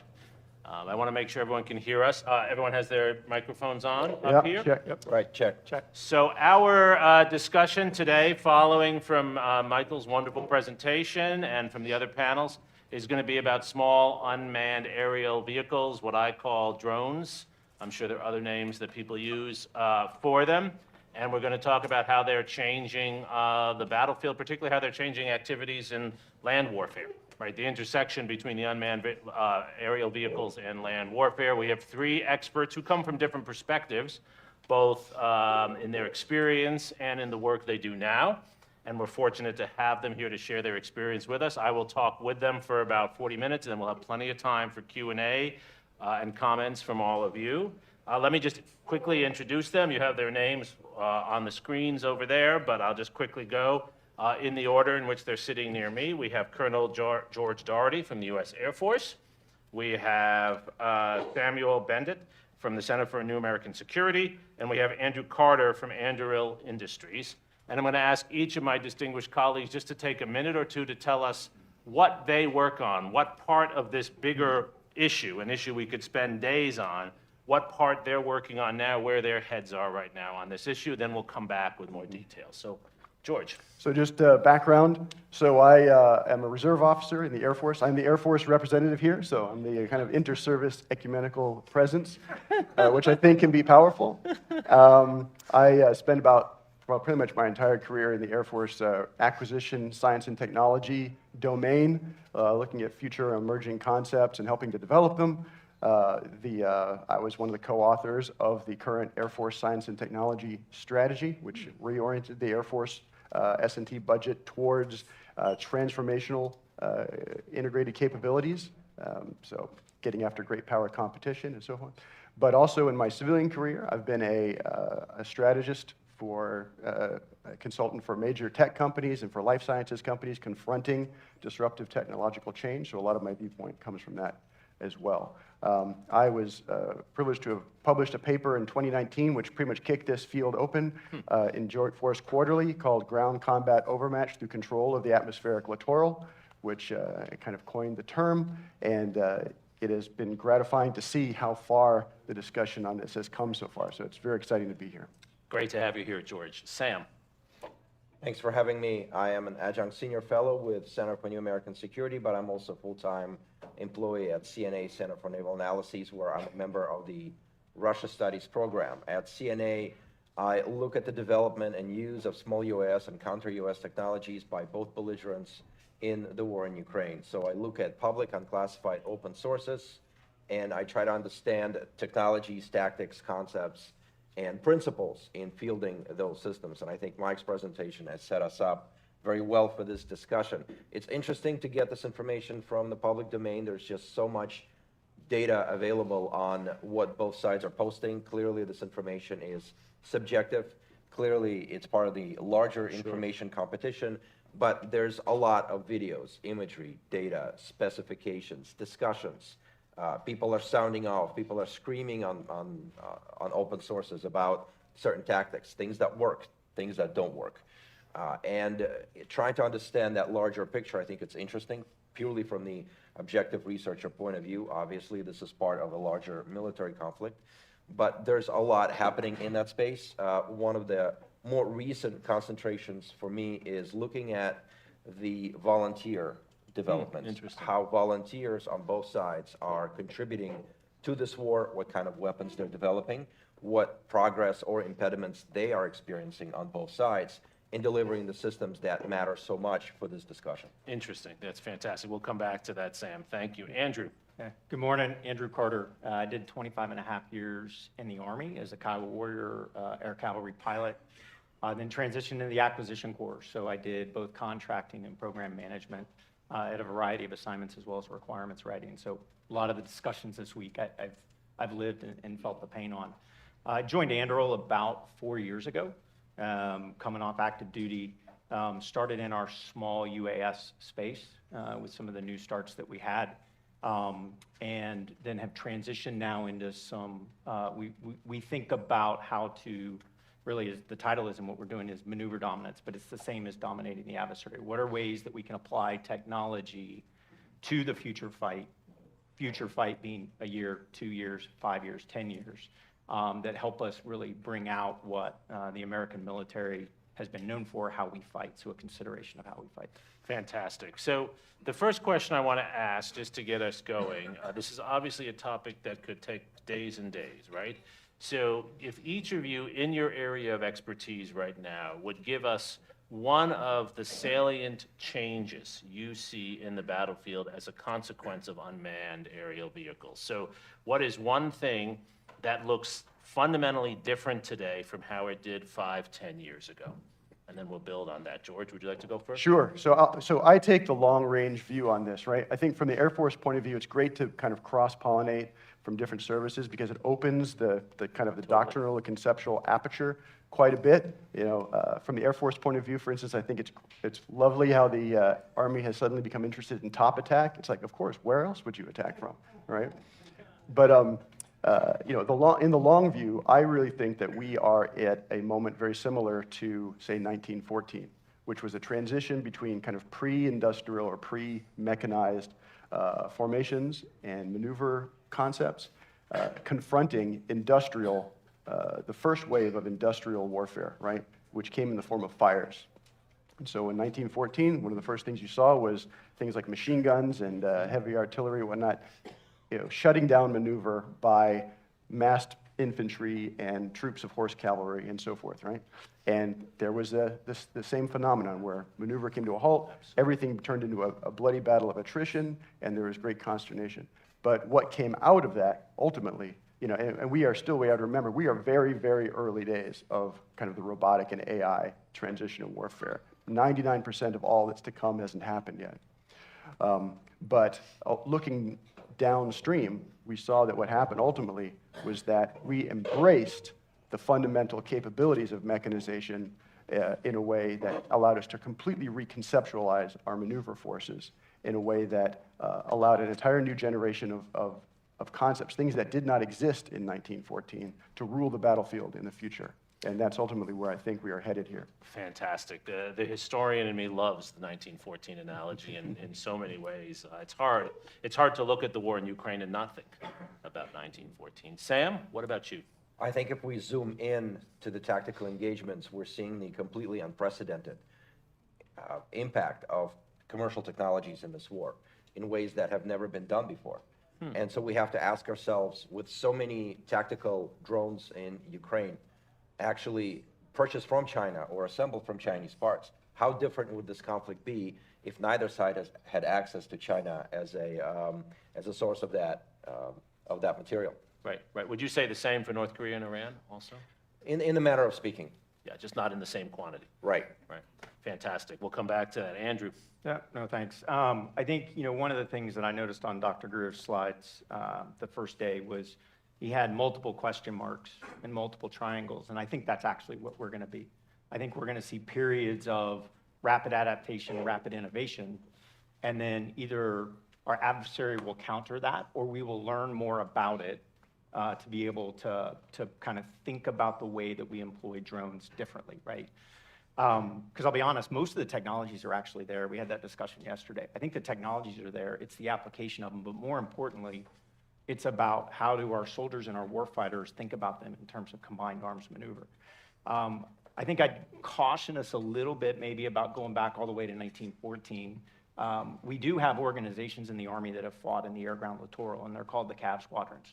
And I think it's an important discussion about maneuver warfare, because when I hear dominating the adversary in the air-ground littoral, as a U.S. cavalryman, I don't think about sitting there in a trench and waiting for anything, right? I think about how do I enable maneuver. Right.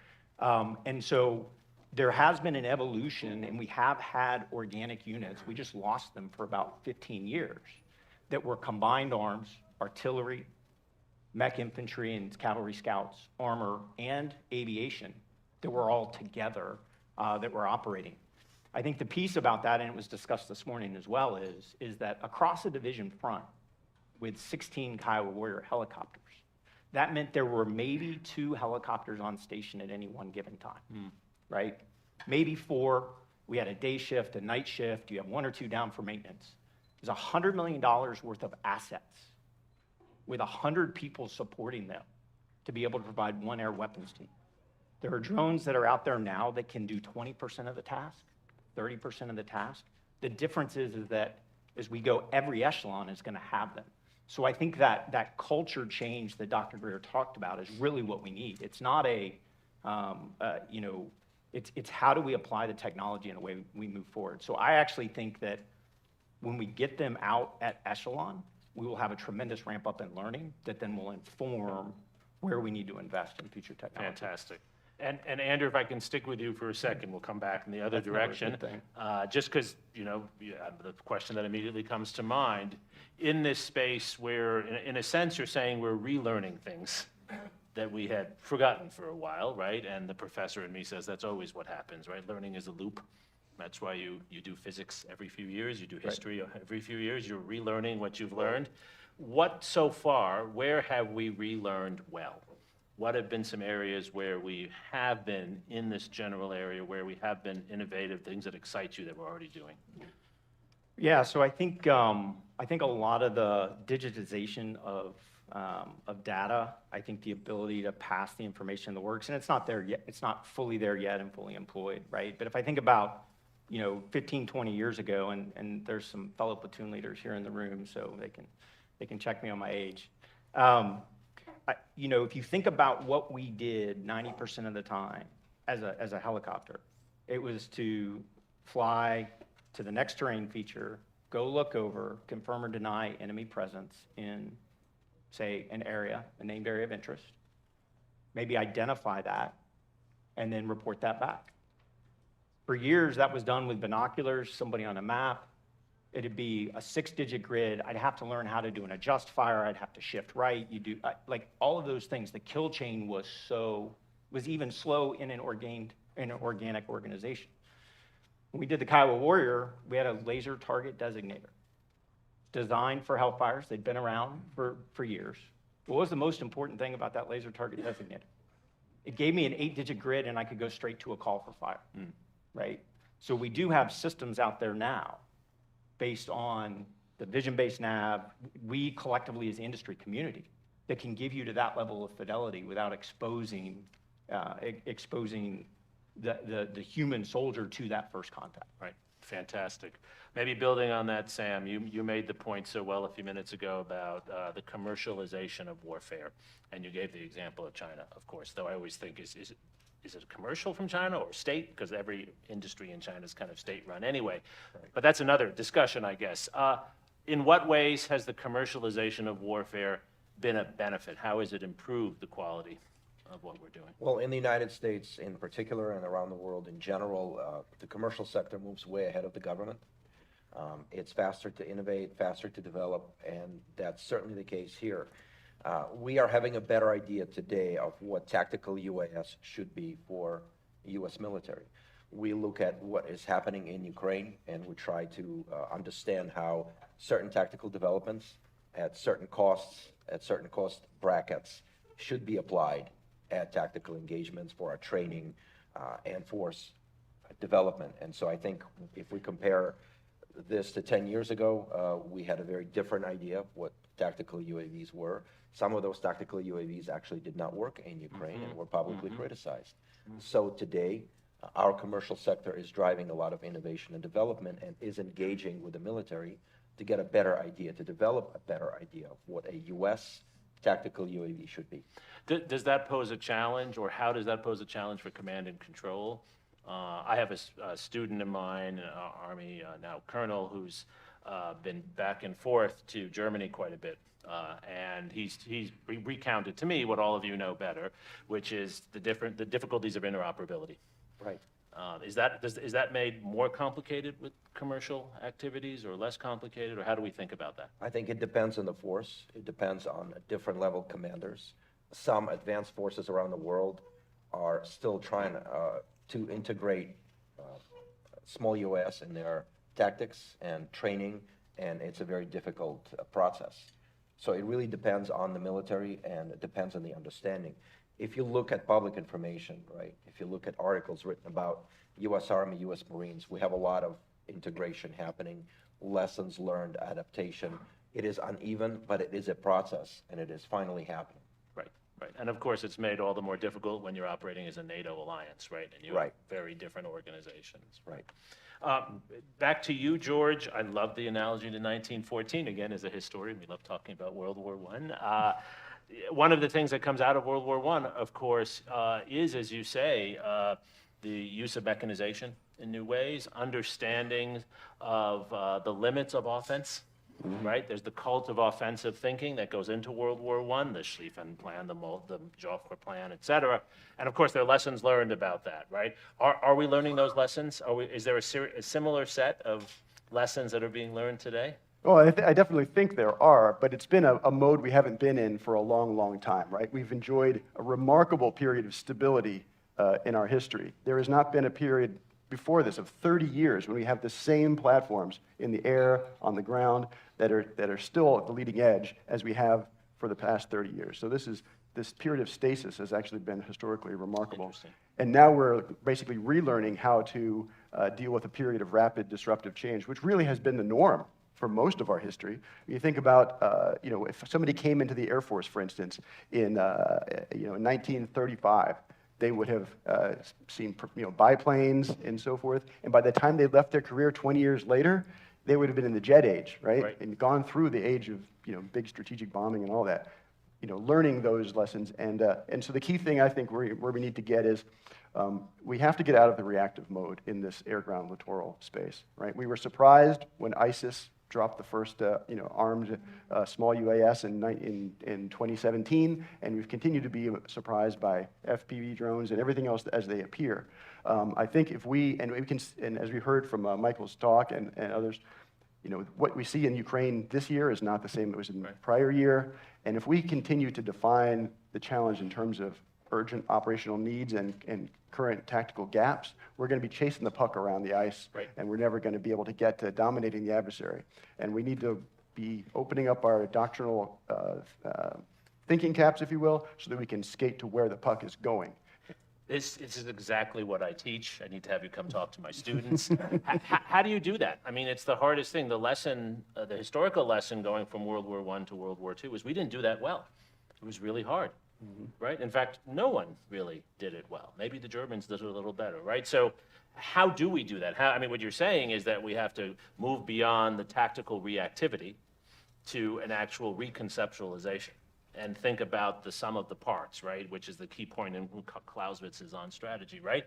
Which is that strategy is not about winning every battle, it's how the pieces fit together. So how do we do that? Well, I think, you know, if you've read some of my work, you know that I really think that where the puck is going in this case, as far as the air-ground littoral going, is towards maneuver in the atmospheric littoral, right? As the way to restore maneuver to the battlefield, ultimately. If it happens, it might happen this year or next year, but I think that's where we're headed, and that is our greatest opportunity to basically get back into a commanding position where we can dominate the adversary instead of react to changes that are coming at us on the battlefield. And that means, imagine that you have a maneuver platform that is truly built for the robotic and AI age and the transparent battlefield that we've been hearing so much about, and our experience shows us.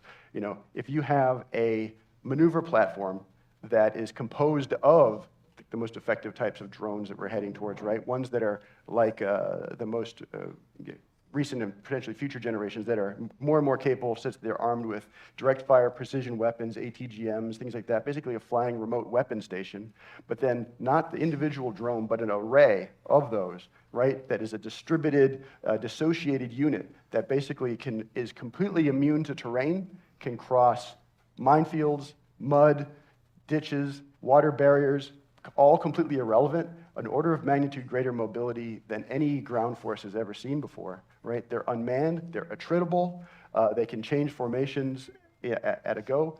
With one-to-many control, you're talking about controlling one unit of such drones, not one drone by one, right? And there's great examples I can talk to you about that. But, and also the lethality that can be brought to bear there by having that positional advantage, opening up the entire realm of three-dimensional tactics and so forth. I go into some of this in the paper. But I think if we can start putting some flesh on the bones of that concept, start doing serious experimentation with industry about bringing that to reality, we don't have to, and then the last most beautiful thing about it is we don't have to do a wholesale replacement of what works today and the best things we have with that. It is very, very amenable to add a formation like that, an experimental one, onto our existing formations, attach them to an armored cavalry unit or an infantry battalion or anything like that, and start using it. That'll get us ahead of the curve. So experimentation needs some focus, and I think that would create a grand focus for us to get It's a after. very powerful vision. Is there a trade-off between maneuverability and precision and mass? When it comes to individual platforms, I think what I see what we're currently seeing now as the first wave of the robotic and AI revolution is really about universal precision. And the platforms itself, like we say, oh, it's about drones. Well, drones are just one instantiation of that. Precision artillery, loitering munitions, even computer-controlled scopes for direct fire weapons that allow an individual infantryman, an untrained recruit, to hit a moving target with 70% accuracy with the first shot. All those things are bringing that lethality to the battlefield. And so, I think universal precision is really the problem we're dealing with up front. And then the challenge of restoring maneuver and allowing us to escape an attrition battle is the next big wave to come. Right, that makes a lot of sense. Precision is often driven by political considerations, right? You don't want to actually you don't want to hit the Chinese embassy again. Yeah, there's precision and accuracy, really. And so when we say precision, it really means the fusion of two of those. It means hitting what you want and not hitting anything else. Right. Sam, what about you? What conceptually excites you? What's your vision? Where do you see things going in the commercial military space that you were talking about before? I think it's interesting that at this point in Ukraine, the vast majority of all the cheap, attritable systems, most of the UAVs in the Group 1 and even sometimes Group 2 category, certainly a lot of unmanned ground vehicles, which are also making an appearance, they all come from the private sector, civil societies, from the volunteer organizations. And a lot of these volunteer organizations are actually developing a lot of tactics and concepts. Most of the volunteer organizations on both sides are actually training FPV and quadcopter pilots. A lot of this is sometimes done outside of the military's purview and military's responsibility. The cooperation between military units on the Ukrainian side and the volunteers is better than on the Russian side, where it's an ad hoc approach, which nonetheless results in a vast quantity of UAVs fielded and supplied to the Russian forces. Again, unevenly, and some sections of the front are better than others. Still, it is the civil society, it is the private sector that's driving this innovation. And United States private sector, when it comes to its defense developments, is second to none. And so a lot of developments that we need already are actually on, not just on the drawing boards, but probably at the research and development and the testing stages across the private sector, companies and corporations in this country. How do we better tap into that? And of course, the biggest complaints you hear from the private sector is that the US acquisition rules are quite burdensome and sometimes stand in the way of the very innovation that the Department of Defense wants. Right.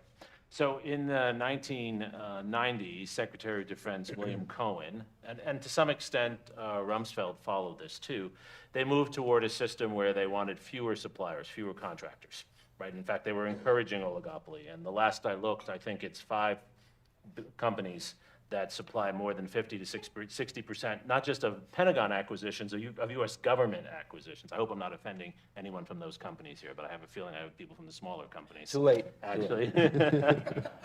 So, I mean, how do we reverse that? Because all the trends look like they go toward, I mean, from that moment to this day, right? Because of what you implied, because of the difficulties of contracting and acquisition, right? Because of all the work that goes in, and the difficulty that a small company would have in breaking into that. How do we deal with that? How do we move forward? So I'm not an expert in acquisition, but I do know that there are important projects already happening in the US military, especially in the Army, like Project Sandhills, which looks at the integration of UAS and UGVs for assault and breaching operations. So more experimentation, more experiments where developers and contractors can come in with their technology without worrying that if it breaks or if they're embarrassed because it doesn't work, there will be no consequences. Right. More experimentation of this kind, because that's what we're seeing in Ukraine right now on both sides. The experimentation has really condensed the research, development, testing, and evaluation cycle from years before the invasion now to days and hours and sometimes even minutes. So do you see us moving toward the Pentagon investing in more platforms that potentially are less expensive per platform, but more of them out there to see what Well, we already have the replicator Yeah. as the first stage, so it is likely that this is the trend. Makes sense, great. Yeah, please, I Andy, do just, yeah. I do have, I mean, I have a little bit of contract and acquisition background. I saw you smirking while No, we were talking. but here's what I would say is, you know, from 4 years ago when I left active duty to now, being in the technology space, first thing, I'm super excited for the commercial technologies and the talent that our country has working on these problems. It is absolutely second to none. The challenge is how do we bring it to bear? How do we bring it to bear, partner those folks with the warfighters who are gonna fight these, right? I think what I would say is that some of the challenges with experimentation that is done largely in the acquisition, in research and development, that is not necessarily tested in an operationally relevant environment. Yeah. I'll come back to that in a minute, right? Because the TRL levels, I don't know fit. I continue to go back and forth. I don't know that they fit now with how we think about rapid iteration, right? I think we've got to get more comfortable with accepting a solution that is good enough with an eye towards knowing how we can iterate very, very quickly. There are lots of pockets within the government. I would contend that, and I like to tell my fellow or former contracting officers in that, every authority I actually believe is in the FAR and in regulations to do everything that everybody wants to do. It's just about the culture change to be able to do that. So the more we can actually evaluate products in a test, in a real world with soldiers, make selections, field those, get out, know that we're gonna iterate on a cycle every couple of years, like the faster we're gonna be able to orient the talent of this country on those problems, right? And I think that, you know, there was an article back in 2015 that General Perkins penned, and he put it in the Acquisition magazine. And it was for Winning a Complex World. And he said, why do we innovate? He said, during the Cold War, we innovated to differentiate. I could build a better tank. I could build I could shoot farther, was gonna fight outnumbered and win and fold the gap, all that stuff. But he said, in a complex world, in 2015, the enemy is gonna have a vote and they're gonna change too fast. Right. innovation for the sake of innovation to differentiate is not going to win. It's the rate of innovation that you can apply, adapt, learn in that cycle that's going to matter. Right. And I think there's authorities within the adaptive software acquisition framework that actually allow us to do that. But the minute we slap harder around the software, that it's software enabled, we tend to go into these more, I want it to do everything and I want to over-define it. So That makes sense. George, you wanted to come in on this? Yeah, there's a great opportunity here, and I really endorse what you're saying there. Clayton Christensen, the great kind of guru of innovation, distinguished between... Disruptive innovation. Exactly. He really distinguished between sustaining innovations and disruptive innovations. And he pointed out that disruptive innovations that really overturn entire business models and revolutionize the way we do things, including in warfare, oftentimes are really hard to pursue using the same things that are goodness for sustaining innovations. Right. And a lot of and especially for large organizations, and a lot of the things that we've been doing to get after innovation in the military are really sustaining innovations. Sure. But we have a fantastic mechanism for going after disruptive innovations. He pointed out that a large corporation can get after a disruptive innovation by forming a small unit, basically like an internal startup that can quickly iterate to discover the market, answer all the unanswered questions that make it impossible for a big corporation to do a data-driven decision to get into something. And in the military, we have a history of prototype units, right? A great example is the 11th Air Mobile Division test, right, which is before Vietnam. That is exactly a similar analogous situation to the one we're in now. They say, hey, helicopters are definitely going to be big for future Army operations. We don't know how. The helicopters we have are all bulky and they kind of suck, and we're not sure what to ask for because we never used them before. We need to form a unit that contains operators who are passionate about the potential, also the acquirers.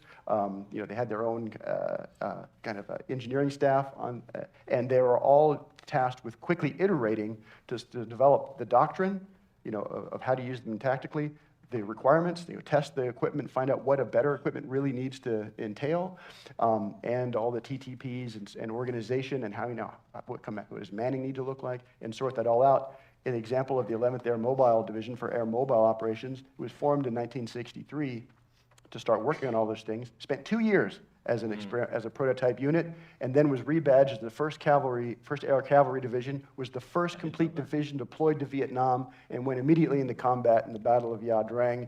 And so you went from, that's how quickly you can evolve even a division-sized prototype unit. I think we have got great examples from the Air Force and from the Navy as well. That would be a great mechanism for us to relearn and update for the 2020s. It's a great historical example. Again, you're getting an A on the history exam here. It's a great example, and I mean, it's why Army Futures Command exists, right?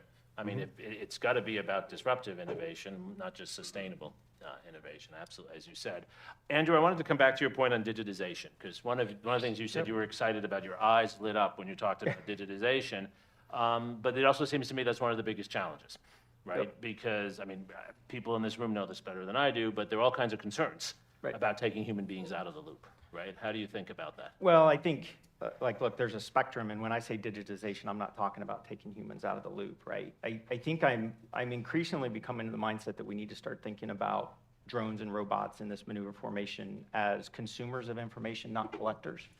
And the reason I say that is because I'm not going to take, for policy reasons, for technology reasons, for ambiguity reasons, for rules of engagement reasons, probably not going to take the human out of that kill chain decision for a while, right? We can debate that all day long. Technology has a long way to go. I think our thinking, our trust level, and obviously the nature of the state of the war matters. But when I say digitization, it is the ability to have a digitized environment that the robots can make sense of. And by that, what I mean is if I want to task a robot, not go fly this waypoint, let me get on the sticks and fly. But if I want to tell a robot, go conduct a movement to contact from this phase line to this phase line. Go orient on this. Here is your priority of targets. Here is what you expect to see. Here's your templated location. The robot has to know where that is. Mm-hmm. Because otherwise, now I'm sitting there like I used to do around the sand table and have my Diazzo machine and do the maps. A lot of y'all know what I'm talking about, right? And how we transpose those graphics. And so I think the digitization is more about laying the foundation that then we can build the more autonomous behaviors. We can start to progressively take the operator, not necessarily take them from in the loop to on the loop, where it's a, hey boss, this is what I'm doing, mission command, move out. Do you Does that make worry? sense? Yes, it does, and it's a good vision, but do you worry about a certain de-skilling that occurs there? So I'm going to give a prosaic example. I have 2 children who have just learned to drive, and they don't know how to use maps because they punch an address into GPS. And then the day the GPS doesn't work, they can't find their way home, right? And I don't think they're alone. Right. Right? I mean, do we risk, because you're not going through, right? This was the Mahan concern when we moved from sail to steam power and coal power, Yeah. right? So maybe we get one of the current warfighters to do this. We had this debate in 1997 when I had a digital map and GPS in my cockpit. We said aviators were going to lose a perishable skill of map reading. I guess my question is I mean, I've been out of the cockpit a while. The warfighters in this room, and maybe during the question somebody's willing to share, like, is that a concern from a skill set currently based on what they have? Sam, how do you think about digitization and the role of a commercial enterprise? I mean, I worry about, I'm revealing my own personal thinking here, but I worry about Elon Musk making decisions about space versus people who are trained and actually think about the national interest in that Well, sense. it's interesting you brought up Elon Musk. Starlink terminals are absolutely essential. Yeah, sure. In the war in Ukraine. Absolutely. And a unit's success can actually matter on whether or not they have that Starlink terminal, but that's commercial technology. And so on both sides of the war right now, you have volunteers racing to acquire as many Starlink terminals as they can. Right. And they post that on social media, and you can see it. We also have an example of Ukraine's first USV run against Russian ships failing in 2022 because Starlink was shut off on those unmanned boats, and so they washed up ashore. I think commercial technology is way ahead of many government efforts, but there has to be a better cooperation and integration of those processes, because if commercial technology can simply shut down at some point, it can impact military operations. And of course, in Ukraine, both sides are moving, on one hand, away from reliance on purely commercial technologies. They're developing their own military-grade domestic systems and technologies. On the other hand, again, there's no stopping the flow of commercial tech, especially in communication to the front. Right. So how do we deal with this dilemma? I don't have an answer to that. It seems to me it should be part of business school training now as well as military political training, right? Right. George, maybe you have a thought on this. Well, as far as the human role in digitization, well, I think one thing we really have to watch out for is a tendency towards kind of technological determinism. Right. I think just because we're talking about robotics and AI, we're kind of imagining that war is suddenly going to become like some Ender's Game of push-button video game, and that's not what war is, right? In fact, you could say that of all the possible domains of application of robotics and AI, war is probably the most difficult and most intractable in order to digitize and and make fully automatable. So return to great power competition even is not going to mean a return to conventional World War II style Trinitarian conflict. We've seen over the past decades that war is actually becoming more and more complex, more human, more political, and even our great power adversaries are experts at things like gray zone conflict, where mixing in all kinds of other non-military considerations into the battlefield is part of the strategy. Sure. And that all involves human judgment, right? So we really need to be using robotics and AI for all the powerful things that it can do that we cannot do well, and then leverage the human brain power and judgment and ethics for those things that only we can do. Fantastic. I mean, another way of saying that, right, is really my favorite statement from Clausewitz, right? War is simple, but the simplest things are the hardest to do, right? And that's sort of what we're getting at. A lot of these are the classic core issues, right? Moving technology onto the battlefield, getting mass in the right places, being accurate in what you do. They're simple questions, but they're the hardest things actually to do. So the final question I want to ask before we turn things over to a smarter set of questioners in the audience is actually about training. And I think we've circled around this, right? And I don't mean just training of military officers. I mean training of the majority of the students I have at the University of Texas, civilians, who might never go into the military, but are going to be working for these companies. More than anything else, they're going to be working for some entity that's related to this story here, especially those in the engineering school, which is one of our biggest schools, right? How should we be training young people to actually be prepared for this world that we're describing? Andrew, I'm sure you've thought a lot about this.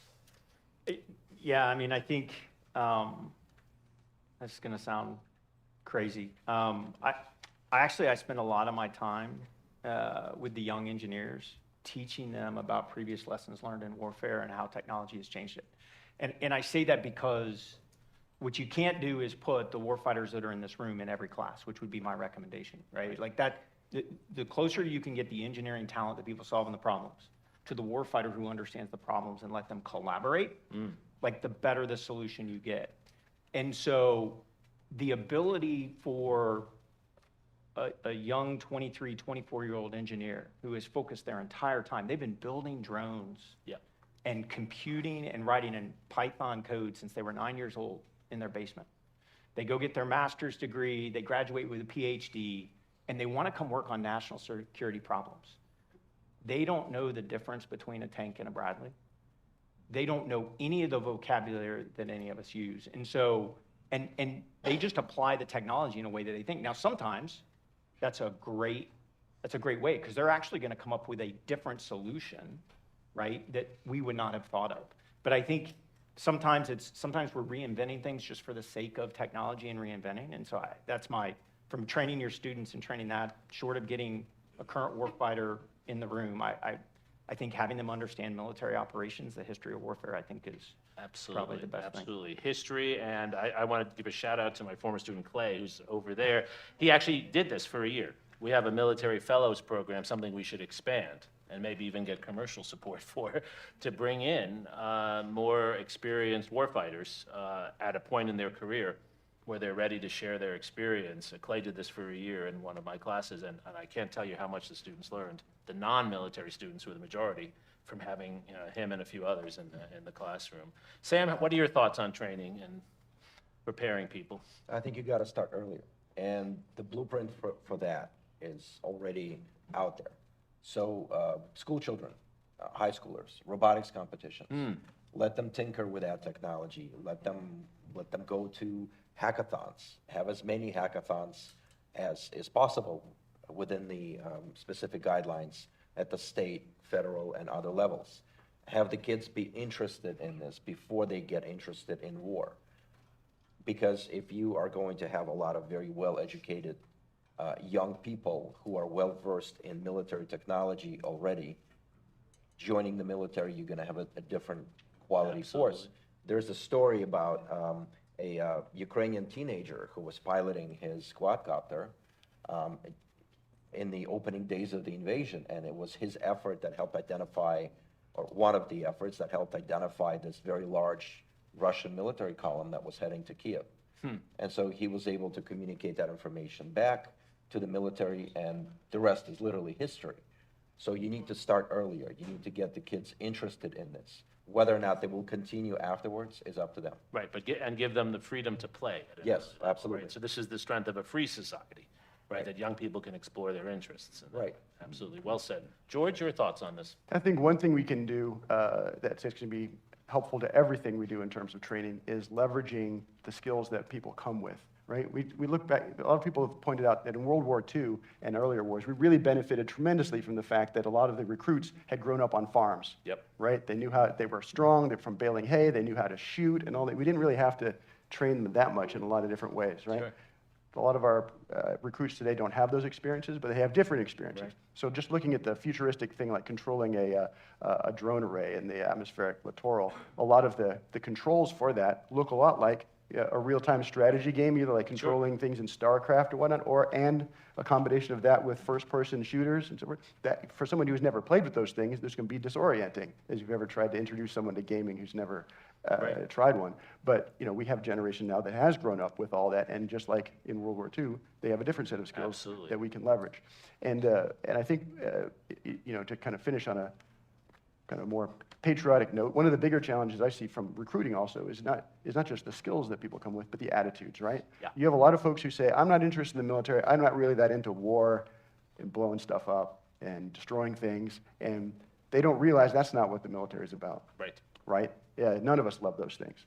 What we love is the freedoms that we have, right? The liberties. And whether you're from the right or the left, there are certain freedoms that you really love, and whether it's Russia or ISIS or anybody else, those are going to go away if we and the rest of the free world lose, right? Sure. And so that's the passion that motivates all of us, humans, whether we're teamed with robots and drones or not, to do what we do. And so reminding folks that that's what it's about, it can help with recruiting and bring that nice pipeline of trainees in.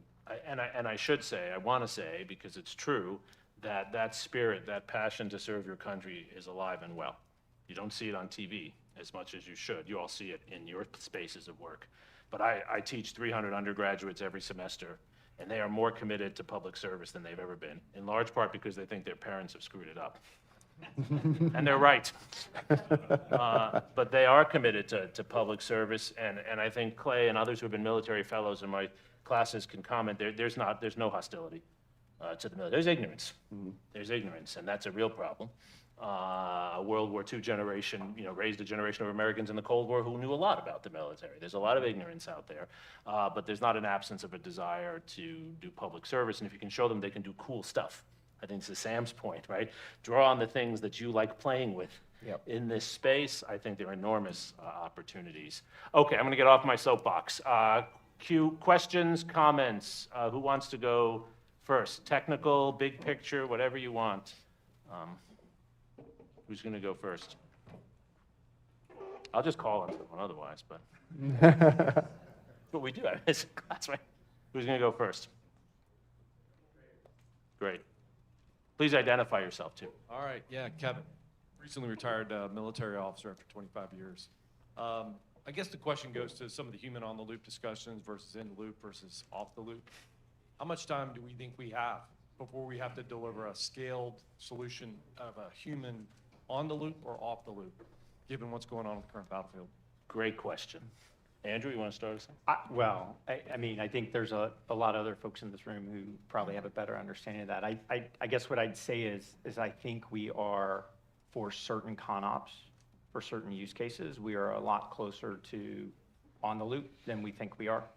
I think that out of the loop, the hard part is it starts to become more policy related. And I think what we'll see is that, perfect is the enemy of good enough, right? And I think at some point we could sit here and say, we want off the loop, therefore we're not going to do anything, which I don't think is the right solution, because we're going to go, whenever the conflict kicks off, we're going to go with what we have, right? I think the question becomes is how we think about it is, how do I progress from in the loop to on the loop to off the loop, and what are the technologies that I need to do so that we don't prohibit capability from getting out? Other thoughts, Sam? I think Ukrainian battle space is an interesting environment for that. And Mike alluded to it, and I'll repeat it. There's lots of experimentation. A lot of it is actually coming not just from the militaries, but from the volunteer high-tech communities. And there's a lot of high-tech talent engaged in this war on both sides. And they are driving a lot of this innovation. At the small scale, unevenly, some are well-funded, some are not. But that experimental space is growing, and it's becoming more active. So I don't know when we're going to hit that point, but I think Ukrainian battlefield may be the blueprint for that going forward. George? Well, I think in certain domains we're there already. Active protection systems are already human on the loop, right? A trophy or something like that. Yep. There's not someone selecting what targets. Those are already, they have to be automated. And so, and that's the way it is a lot of other things as well. Our airbag system in your car is completely human out of the loop, but you trust it implicitly. But there are, I think the scale is growing so quickly that pretty soon we're going to outstrip the ability of humans to do one-on-one control, and we're going to absolutely have to move into a more kind of AI-empowered thing, but it has to be done very, very carefully. I think one of the metrics we'll need to go for is, we're at the point where everything is precision, so precision is almost becoming an obsolete concept because it's table stakes, right? Every weapon has precision. We may need to lead, we're looking towards a time when AI starts to take over parts of the targeting process, We may need a metric that's more like selectivity, right? That comes from the medical world. If you are targeting, say, a treatment against cancer, you're trying to, say, destroy cancer cells and not harm human cells. And there's a moral obligation on the physician when he prescribes that it's highly selective. But he doesn't sit there and say, do you want to destroy this cell? Yes or no. Do you want to destroy this cell? Yes or no, right? Because of the scale, there's no way to individually give consent to each one of those actions. But it is necessary to be able to choose the treatment that is so selective enough that it can effectively only affect the things that you want it to affect. So there's an analogy there, but we need to apply it very carefully and in certain use cases first, and it's not going to be an overnight thing. Yeah. The one thing I would add, Kevin, is that I think the historian would say, it's very important that we are constantly reevaluating this, and we need to have, I think, a core of trained people who are constantly asking these questions, because the historical record shows you can slide into doing some of this. The Soviets did. David Hoffman's book on the Soviet Union and their doomsday machine is an example of how they slid in unintentionally to creating situations that were dangerously difficult for human beings to control. I worry a lot about that happening, for example, on the Israeli-Gaza border. I could see how the Israelis could slide into that. So I don't know if there's there's not an ironclad set of principles, but we need to have people who are constantly looking at that. I think this gentleman here has a question, yes. Over here, and then we'll be over here. Sorry, I didn't mean to. Just to follow up to that question. Sure. You can identify yourself, sir? Robert Pilgrim, small business, Bevilacqua Research Corporation. I want to ask you this. Thanks for being here.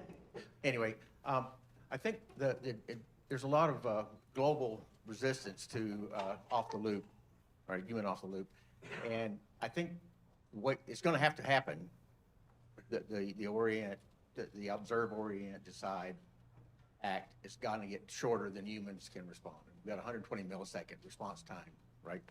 It's going to go shorter than that. The decisions are going to be made. So rather than having a binary, do we do it or not, I think putting safeties in. Think of it like a torpedo, right? Full safeties. You limit it in time and space. You say, all right, we made a decision. We're in a critical situation. Push the button. It's not going to go beyond this or this time or this space. Right. And I think that if we can wedge that into the conversation, we've got a shot at keeping up with what we're going to have to do. Thoughts on that? No, I think that's absolutely right. It is not an all or nothing. There are lots of things in the OODA loop. There's lots of things in the ISR mission that don't require human intervention. I just have to tell the robot what it needs to do, give it its space, give it the behaviors, and let it go do that. The key is to put the controls in there that when you don't want it to take the next, and it can take actions based on other robots in the formation. It can say, oh, this thing detected something over here, let me reposition. I don't need a human on the loop to do that. But then when they go to make the kill decision, let's say, that's when I have the human on the loop. I think where we get confused is when we talk about degraded and denied comms, right? Because when you go to denied comms, and let's say I can't communicate back to the human on the loop, then the question becomes is what have I put in there for what it does, right? And how far do I want it to proceed? But again, you can put those checks in there.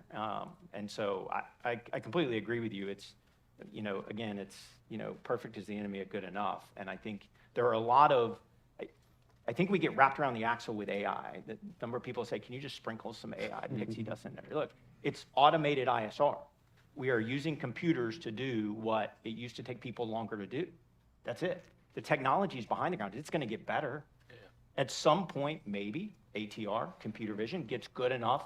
We're comfortable enough with the robot. We've seen it enough. But until that point, you keep the human on the loop. But Andrew, it seems to me you'd also always want to, or maybe almost always, want to make it easy for a human to override. I mean, so when my self-drive, when I'm, feeling optimistic and I use the self-drive on my Tesla, I have a very easy way to override it, right? I don't for the airbag, which is what concerns me about that, right? I mean, Yeah, no, that's a good point. I think if you design in enough, if you think about the rules that you give the robot at which it can operate in, and you can war game it and red team it and get confidence in it and model and sim it, I think you become less concerned about that, right? I don't think it's when you get into these like super complex things and the drones are heading this way and all of a sudden they head this way and you don't know why, and now they're looking at something else, right? But if you have kind of a mission design that shows, and you understand that you've tasked the robot to go look at an area, I don't care where it's going to position. In fact, I want it to move itself. I want it to reposition if it needs to get another view. I don't want the operator to have to sit there and say, oh, I can't see anything with the sensor. Let me take control and reposition. Right, fair enough. And the last one over here. There. Hi, Nick Wassinger from the MITRE Corporation. And so a lot of you bring some airmen kind of thought processes to this. And so Michael brought up a good point, and he had a good quote about earning your maneuver. And since a lot of folks here are either technologists and or coming from other parts of the Army, do you have recommendations on at least the priority of things that the Army should get after when it comes to earning that maneuver in that air-ground littoral, to use the term? I love the question from Nick, and I love the phrase "earning your maneuver." So, George, you want to start us out? Yeah, well, as I said, I really think that getting after maneuver swarms, as you will, drone arrays as a concept is something that's going to have to require focused effort. I think that is where maneuver is going to come from in the future. That's not to say that tanks, infantry formations didn't become completely obsolete in World War I either, right? We still have them. So it's not like things are just going to suddenly disappear overnight. But the existing maneuver platforms we have, just like the battleship, for instance, are going to become less useful, more dependent upon other things to protect them and so forth, and just more and more of a niche capability, until the point that they're just not, eventually, sometime in the future, like all things, it will be seen as not cost-effective solution anymore. So we do have a little bit of time if we get after it to start doing the concentrated experimentation with prototype units and things like that that we need to get after. So part of your answer is it's the experimentation that allows you to earn the maneuver, not a wholesale change overnight. Yes, yes. Everything we create is going to have to be an incremental change, right? We can't change, even if we had all the ideas to do it. We wouldn't have the money or the resources or anything to just completely clean sheet our military overnight. But we can start adding those new elements, right, and start retiring some of the least helpful older ones. The point I always make to students, and I've had a number of people write dissertations on this, right? Innovation is layered. The old stuff doesn't go away when the new stuff arrives, right? And so part of the question is how do you integrate the old, how you integrate the typewriter with the word processor for a decade, or the BlackBerry with the iPhone, or whatever it is. Right? And we got to do that by doing, because there's no way you can just navel gaze thoroughly enough to do it. And unless we want to do it on the battlefield, we're going to have to do it intentionally in a realistic environment that we control. Yeah, Sam. I will build on that. There's a lot of enterprising majors and lieutenant colonels out there. They got great ideas, and I think they should be listened to a lot more than they are now. And a lot of these mid-level commanders are driving a lot of innovation across the military. They have bright ideas, but again, they're part of a much larger system, and that system by design sometimes moves very slowly. Absolutely. So enabling those enterprising individuals is probably a good way forward. There's a wonderful book by Paul Kennedy, I'm sure many of you have read, Engineers of Victory, which is about exactly this point in World War II with the British military.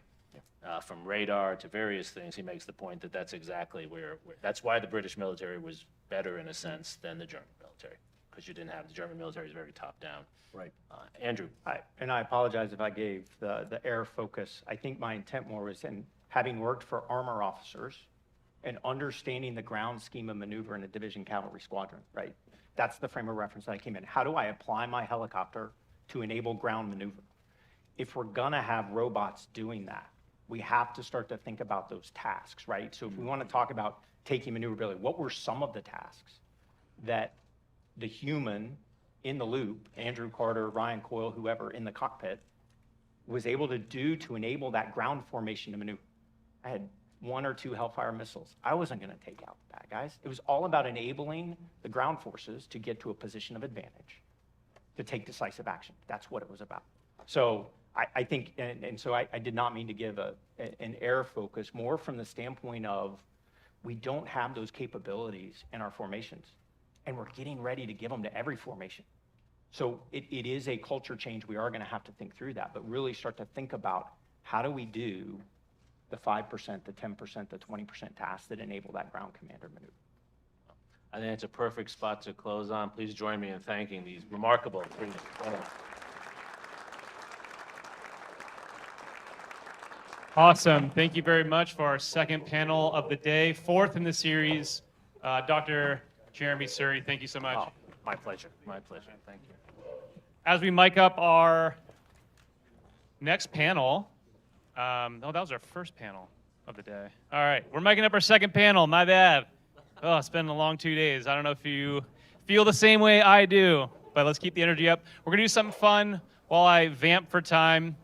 Is our local Austinites. Raise your hand.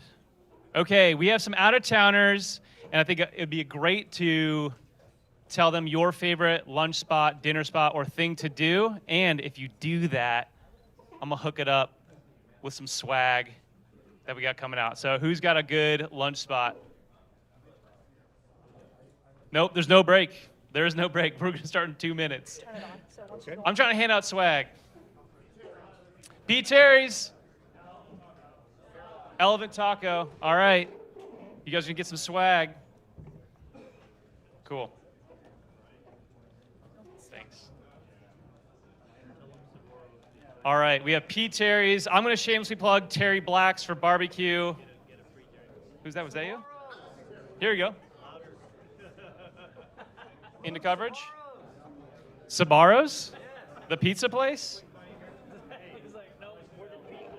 All right.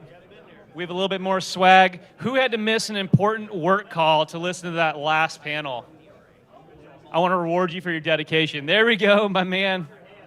You get a football. And we're almost all mic'd up. And then we have one more item. Fidget spinner. Whose battery is on 1%? Whose battery is on 1%? 2%? All right, you get a charger. All right, we're having fun. We're keeping it moving. And we are about to do our, I don't know what panel we're on, the second one. All right. Up next, ramping up domestic production of UAS drones, you have your moderator, Lieutenant Colonel Will Taylor. Come on out with your team. He's the product manager of Soldier Precision Targeting Devices at PEO Soldier. Give it up for your next panel.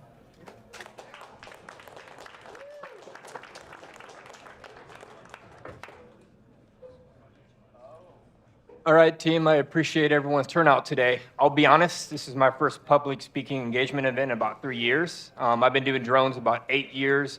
Started off Big Army, PMUAS in Huntsville, did 3 years in SOCOM doing non-standard drone type work. Then they stuffed me in the basement of the Pentagon for 2 years and 1 year of a fellowship. So hopefully I can knock some rust off, because I know public speaking is a perishable skill, much like land nav, but I will do my best to be engaging with you all today. But that said, we've got an awesome cast in front of us. We're just going to go down on the row and introduce ourselves, but the focus today, as mentioned, is drone production.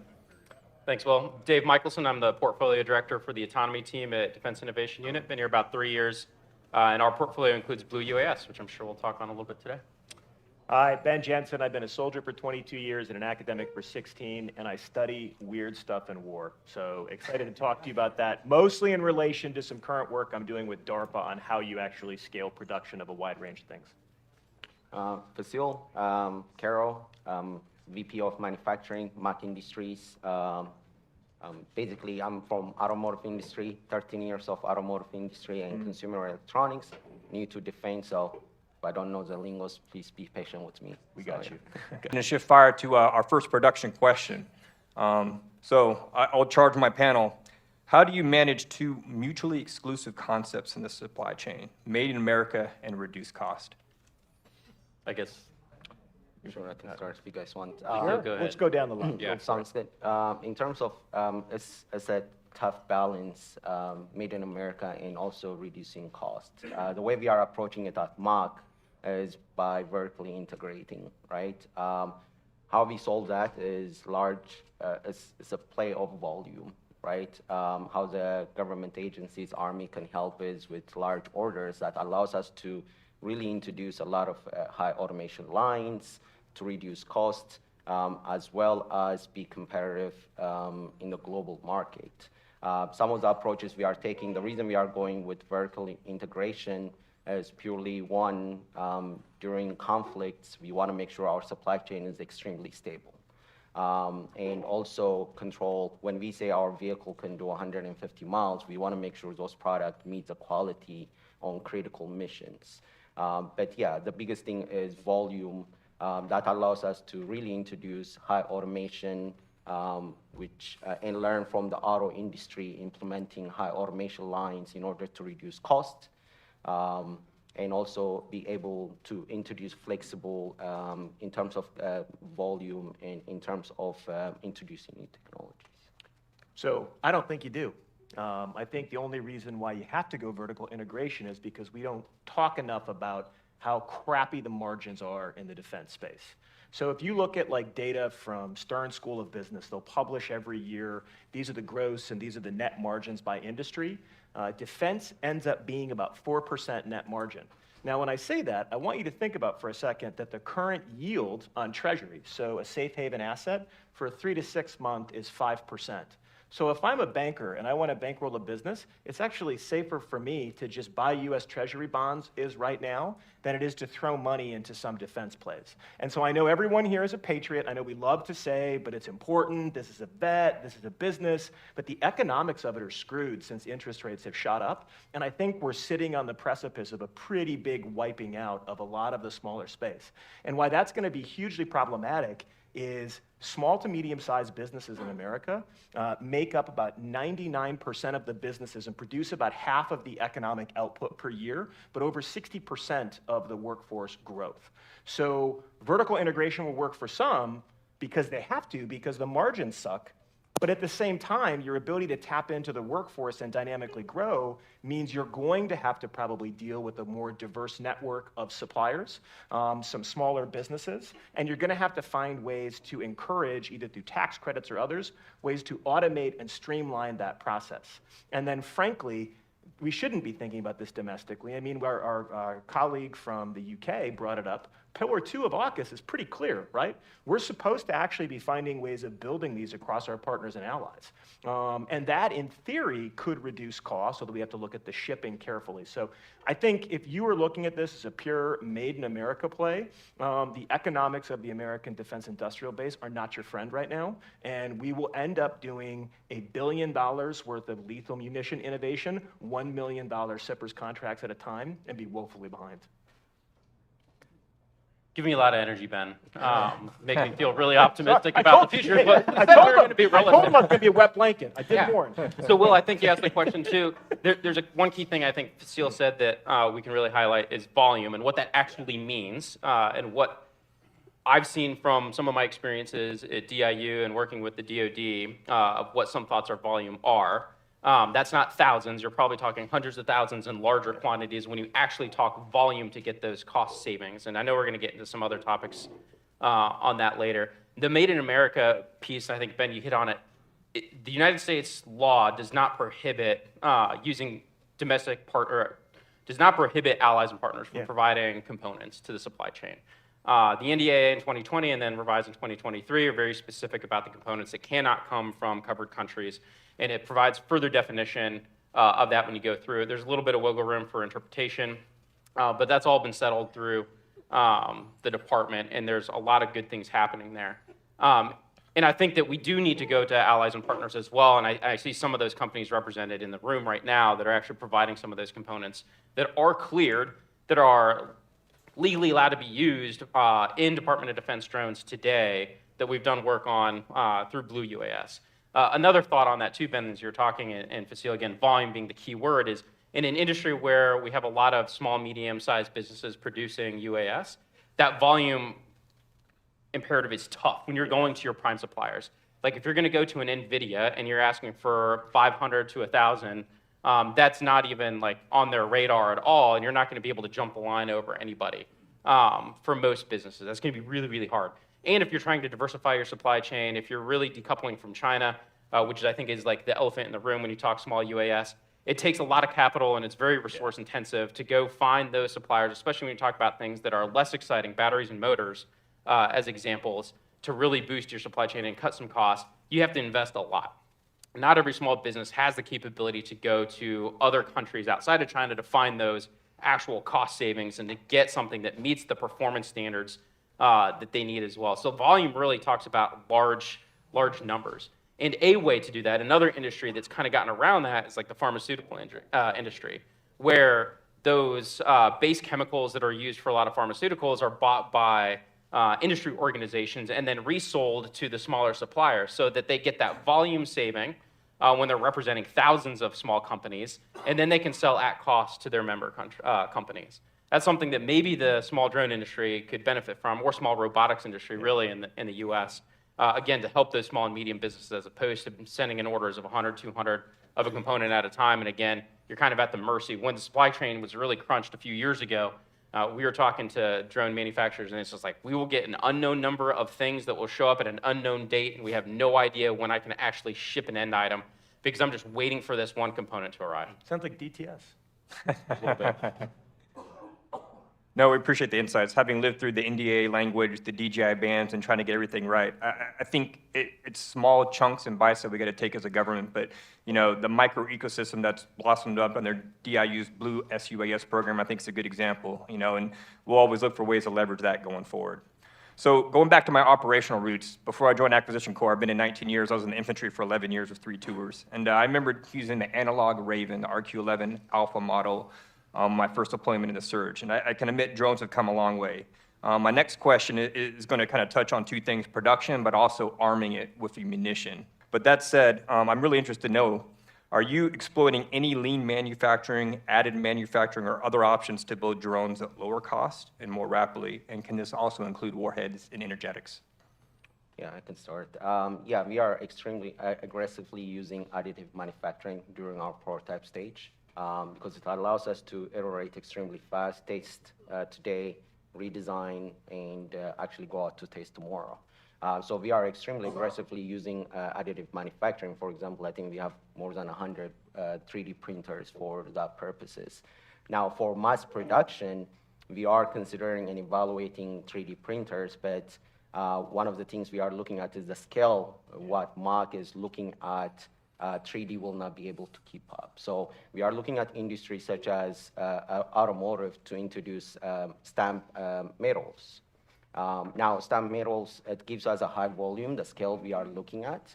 The problem is when it gets to the mold, actually it doesn't allow you to iterate fast. So one of the things we are introducing is combining 2 technologies. So we're looking at actually using 3D to actually allow us to iterate and produce our molds much faster, but still be able to output a high volume of production with the stamp metals.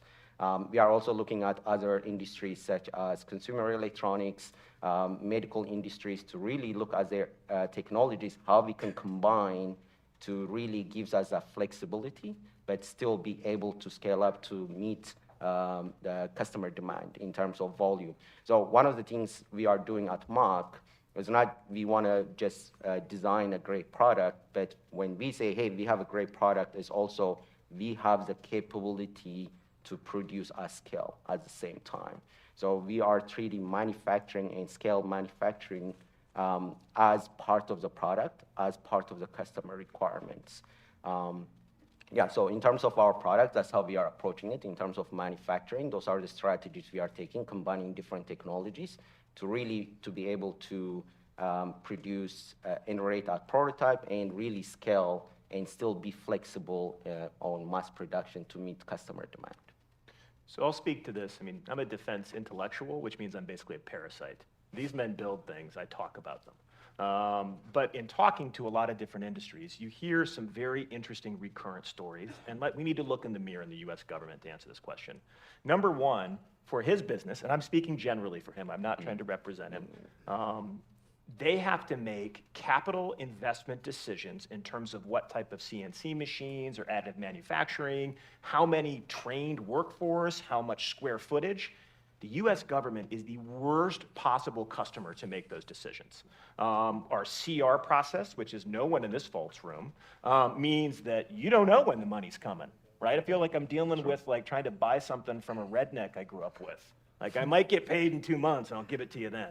So between the CRs, between the way historically we've actually palmed for these things, I really worry that historically, even once we've overcome it in some legislation, treating these as munitions or platforms will have huge implications. So if I treated it munitions historically and it's subject to a 1 year or 2 year cycle, that means even though his company can't predict deep into the future because that CR process, they're even limited further because the way the defense budget comes up. So they can make more stable predictions about industry and then assume more risk. So we have to fundamentally change some of the ways in which we signal industry and partner with them, or else it's going to be very difficult to make those types of very concrete, path-dependent manufacturing decisions. And one more point about that that's really key to bring up. It's not just the money. The money worked, again, when we had like pandemic era, half a basis point, right? When we had nothing in terms of the cost of capital. He can get VC money, he can spend it at that. Again, when I can have my dollar return 5% in a 3-month treasury bill, those investment decisions become more difficult, and they're compounded further by, even though we can automate most things in a manufacturing facility, we can't automate everything, which means the scarcity of trained labor from a lot of businesses I talk to is their #1 issue. So what's Department of Education doing? What are different aspects of the US government doing to help us accelerate and identify where he can buy down some of that risk if he at least knows he can get welders with clearance, or he can manage inventories, because things like carbon resin actually have a shelf life. So I think that the honest answer to that is less what is industry doing, it's how is the government getting more organized in terms of how we send signals to industry and allow them to make and frankly the market to make more stable predictions over time. I think your question, Will, is directly related to the armaments industry challenge that they had producing 155 artillery rounds, as the United States has shipped lethal aid to Ukraine for the war, and we've seen stockpiles go down, 155s, other munitions, et cetera. But it's the same complaint that those industry partners had of like, hey, we don't get these long lead orders from the government. You essentially want a steady state to be able to supply for training and things like that. But then you want also the luxury of having this massive surge all at once, and it goes back to the capital investments that Ben mentioned. So again, the DoD is a tough customer to work with. And so I think it's less about what manufacturing technique is a particular vendor using, and it's more about building, again, the predictable orders and cash flow for that business so that they can make those capital investments and so that their investing partners as well can help them get to that scale. And Fasil, you said it perfectly too, when you're talking about volume and the cost curves of additive manufacturing versus subtractive and forming and molding, the additive cost curve is essentially flat when you're talking about volumes. It's going to be almost the same cost no matter what volume you have, because it's a very fixed machine, and the materials that go into it, again, are very fixed. But when you get into that stamping and molding and forming of your different machinery, you can have these dramatic cost cuts. But again, you have to get to a volume, again, that's outside of like the Army, for example, and I'll pick on the Army. I was in the Army too, so I'm happy to pick on my people, but it's like if you order 1,000, that's not scale of small drones. You need to order, again, 10,000, 20,000 more and have that predictability so that it's not just a one-off purchase, so that you can continue to do that. And yeah, there's going to be iteration, and I think there's a discussion as well of like how much hardware iteration do you want from a particular system versus software iteration. If you can get to a design that is good enough to do many things, and then you can maybe make modular payloads, you can have the software be the thing that's prototyped rapidly and iterated to give new capabilities, as opposed to saying, okay, I'm going to start all over and get a new drone. Again, you're going back to the same conversation that we're starting at here and baselining it. Okay, what's the cost? How can I achieve a lower cost with that volume? Gentlemen, this is very insightful. I'm going to linger on this one a little bit more and kind of ad-lib and go off script and kind of press this a little more. I think the audience, for all you guys who are in this burgeoning drone space, transition to production matters.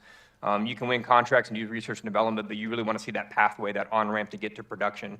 So, Ben, maybe I'll start with you if you don't mind, but to the entire panel, let's just say Congress gives you a blank check. They will back whatever you decide, and you're the senior acquisition executive in the Pentagon. What's the one thing that you would most want to change that would better the industrial base, better production, that would be those signals that we kind of talked about? So it's going to sound weird. I would actually invest in industrial standards to enable me to have a digital trace from CAD file to shipping dock. So if I wasn't vertically integrated, which a lot of our folks in the space won't be, that would allow me to actually find efficiencies and swap different orders across different levels of suppliers. Right now, our manufacturing base is not digitally connected. He will get a CAD file, he'll produce it, and you can get really good data output from that machine that it goes to make, but we're not actually looping that into some like central marketplace and not actually able to trace it all the way through. So the first thing I would do is actually try to make the entire industrial base more transparent in near real time. That would then allow me to look for places if I need it to surge. It might turn out that I go to Mach and it's like, oh, Mach actually has 23% spare capacity, and I know that because they've agreed for some standard that I can actually see their floor and see that. And I know now that his business has 10%. Oh, I can take advantage of those if I shift the following things. But you're gonna have to have a pretty exquisite software solution. It's not just as simple as saying, oh, grab the data. So you're gonna have to have a pretty significant investment in standards, prototyping. You're gonna have to have industry agree, and they may or may not. But if you had that clear digital picture, that would allow you to actually make really important, cost-effective surging decisions over time. Two things. One is what Ben just described, have an office that's responsible for owning that architecture and those standards so that it's clear and transparent with industry involvement. And then the second thing is just buy a lot of drones.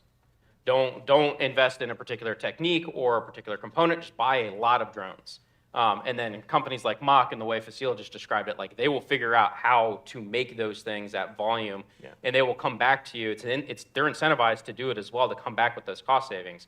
If you're doing it competitively as well, if a vendor decides not to make it competitive, they're going to vote based on their price and their competition. So competitively buy a lot.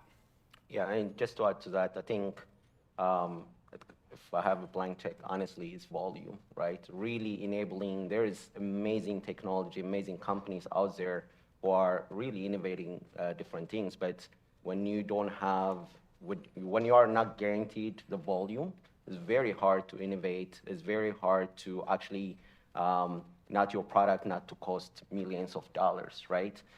So volume, I mean, if you look at the automotive industry, the reason they are able to innovate all this stuff, and when for them to do 1 million vehicles or 100,000 vehicles per year is purely because they have the volume to innovate all those stuff. And it doesn't mean that we're going to produce the same vehicle every year. Every year we have to make efficiency improvement, and the performance has to improve.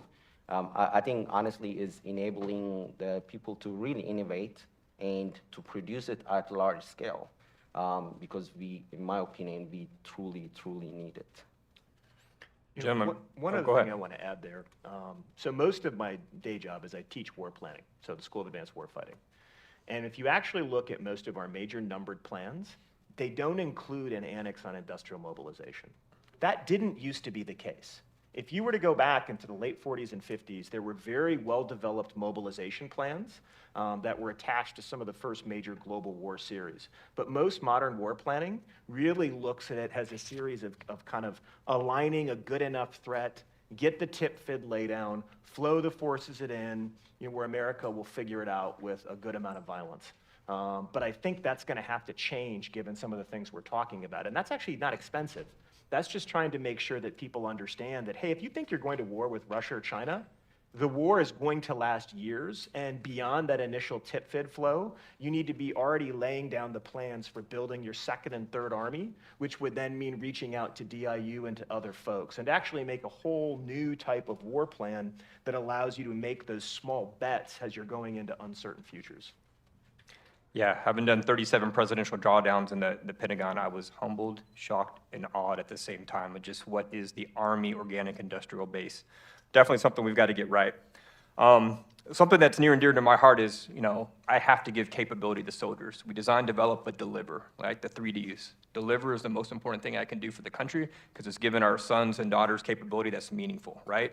I focus on the infantry brigade combat teams, so those close fight formations, which statistically is the bearer of the highest percentage of capacitation. So getting those technological solutions is everything.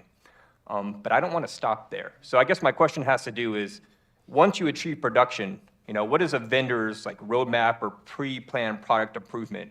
how do you nest that within the government, considering the government spend plan, budgeting, PPB&E is what it is, and it's not the most reliable thing that you can obviously, backwards plan off of your budget. But how do you nest within that to meet manufacturing and improve your product over time with the government? Sure. So I guess I'll speak to the current stage we are in and how we are approaching it. So currently, the way we are doing it, we are still early stage. So as we are developing the product, we are actually also developing the manufacturing in parallel. What that means is basically making sure the product is designed for manufacturability at scale. And when we say scale, for us at Mach is in the at least 10,000 plus per year, right? Of course, do we have the orders? No, but we are enabling we feel like we need to enable the country, right? Yes, we want to prove that we have the capacity, capability as part of the product. So the way we are approaching it is we have a very clear roadmap in terms of for manufacturing, what scale looks like. Yes, we understand it is a risk, but it is a very calculated risk in terms of, yes, when we automate something, it's not only flexible in terms of volume, it's also flexible in terms of accommodating different products. So we can resolve the ROI, and also the customer gets a benefit, is a cheaper product, right? So that's how our roadmap looks like in terms of how we are enabling. And of course, we are working extremely close with our customers' requirement to really enable them that we can produce every single thing at scale, right? We can say, yeah, we can deliver this, but we can't get the radio. It's not solving the problem, right? So it's really making sure we understand the customer requirement and enabling the manufacturer end-to-end to meet that and having a clear roadmap. I'd say maybe one of two ways. The first one, why is it that Jay-Z and Beyonce have a black card and can make a bigger purchase than a BCT commander? It's a little nuts. So what if we were to actually empower leaders to have more discretionary spending authority? That at least allows them to make hard choices of saying, hey, I'm gonna cut out some of our TDY for the year because I'm actually gonna go to Mach and buy 10,000 of these. And I'm assuming the risk as a commander. I mean, we used to give away stupid money in Iraq, so why don't we spend smart money now and start thinking about letting commanders have discretion, where right now our system is so risk averse, no commander would ever get to see a unit in the field environment because they'd be constantly under investigation because some bureaucrat didn't like what they bought. So maybe just push it down a level, but there's some risk and inefficiencies that come with that. The second is you got to play the game with the government. You got to make it a program. If it's not a program, it's not going to get palmed. If it doesn't get palmed, the money doesn't come. And I could be wrong. I worry about this a bit with Replicator. Truth in Lending, huge Replicator fan. I've been doing swarming experiments with ONR and DARPA since like 2015 and 2016. My fear, though, is if we don't pin the rose on one of the services, and it doesn't matter who, it could be the Marine Corps, probably best with the stand-in force, it could be the Army, until you actually pin that rose and convert billions of dollars into a projectable, programmable thing, you're gonna put pressure on defense officials who will come and go, no matter who gets elected, on how to spend that money. And that may or may not be a priority. So it's got to actually fit within the government's, as ridiculous as that kind of Rube Goldberg machine is for producing weapons, you have to go with that map. Ben, you're bringing up a couple of my favorite topics. We should probably have lunch after this to keep going. I won't come back to Replicator right now, but what I will talk about is, back to your question, Will, I think there's some things the government can do to make it easier. To shorten those timelines, and I think that all really has to do with cybersecurity, verification, and safety and material releases. Because a vendor could deliver a drone, and then it might take another 9 to 12 months to get through all of your safety release to actually field a system. So now, depending on when you started prototyping and started making approvals to lock down different design choices, you're probably 2 years old in the technology that you're actually fielding, maybe more. And then if there is a critical vulnerability discovered, at no fault of the vendor, you still have to go through another safety release process because they make that software update, and you're restarting the clock. And there are ways to do it, and I think some program offices out there have done a phenomenal job of figuring out, okay, let's start this process at the exact same time that we start prototyping so we can get documentation done, and all that's being done in parallel. Let's grab the safety folks, and they're going to ride along with us. But I think until we improve a lot of those processes, and honestly, we can automate a lot in the cybersecurity domain in terms of continuous monitoring for ATOs, again, one of my favorite topics to totally nerd out on, and it will put everyone to sleep in the room. Doing that kind of stuff will help, I think, because you could crank these things off the production line, but then if you're sitting there waiting for a signature on an ATO or on a safety release or material release, the soldier is not getting that system because they're waiting on a bureaucratic process or an administrative process. And so I think those are things the government can do. I think the CIO's reciprocity memorandum for the Department of Defense for ATOs is an amazing first step. Now we have to actually do it, and the different authorizing officials out there have to actually execute reciprocity when one office, like if it's PEO Aviation or PEO Soldier, grants an ATO to a system, is PMA 263 and the Marine Corps going to grant reciprocity for that? Again, just using examples of offices that work on small UAS to illustrate the point around reciprocity. But those are little things. I say little things, but they end up costing a lot for vendors. They take a ton of time for the government, and it's one of those things that's really, really challenging. So, gentlemen, you bring up a point, and I'll pontificate a little on it, but the culture of SOCOM versus Big Army I found to be remarkably different. The SOCOM ground commanders, they would push down the authority to operate, the cyber hardening, the risk mitigation, safety, and material releases, usually down to a field commander, an 06 person. Big Army, that's just not the case. It's centrally collected for the entire the Army, which is fine to a certain degree, but maybe there's like a right optimization problem. Maybe the warhead, you need a full 9 months for material release, but maybe just a flying quadcopter, you just need 30 days, right? But for SOCOM, it was less about knowing what all the problems were. I wanted XYZ, you gave me ABC. Well, what's the delta? Understand that, okay, there's these cyber vulnerabilities. Well, I'm just not going to use it in these conditions, but the rest of the conditions, it makes sense. Knowing the platform limitations. Whereas today, to your point, I think the Army just kind of goes back to square one and just kind of hits the typewriter, it slides back, and you just got to retype the whole sentence again, which is a little frustrating, but there are incremental approvals and improvements, and I'm hoping Big Army can kind of steal some of the culture from SOCOM and see that proliferate.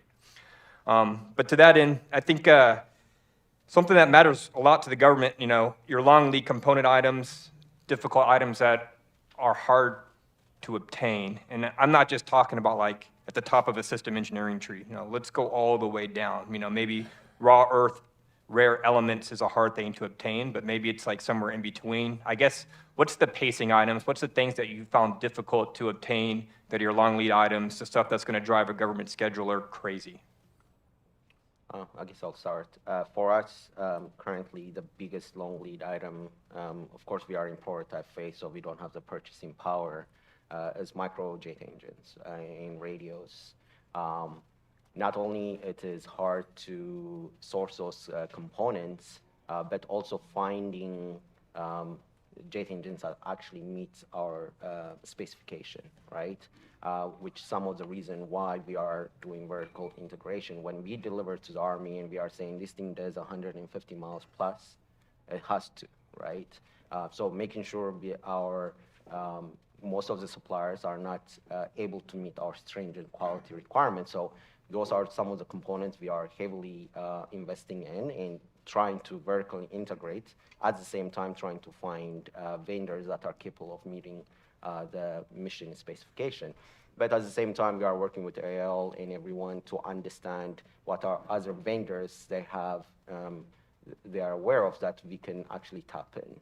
But I'll say the biggest challenge we are facing starts with our jet engines.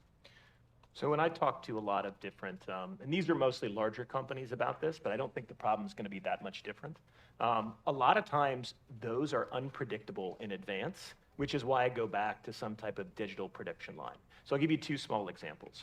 One company was telling me they rely heavily, for example, on a carbon resin to 3D print. Well, I didn't know this till talking to them. That has a shelf life. It's not you just store it from wherever you want.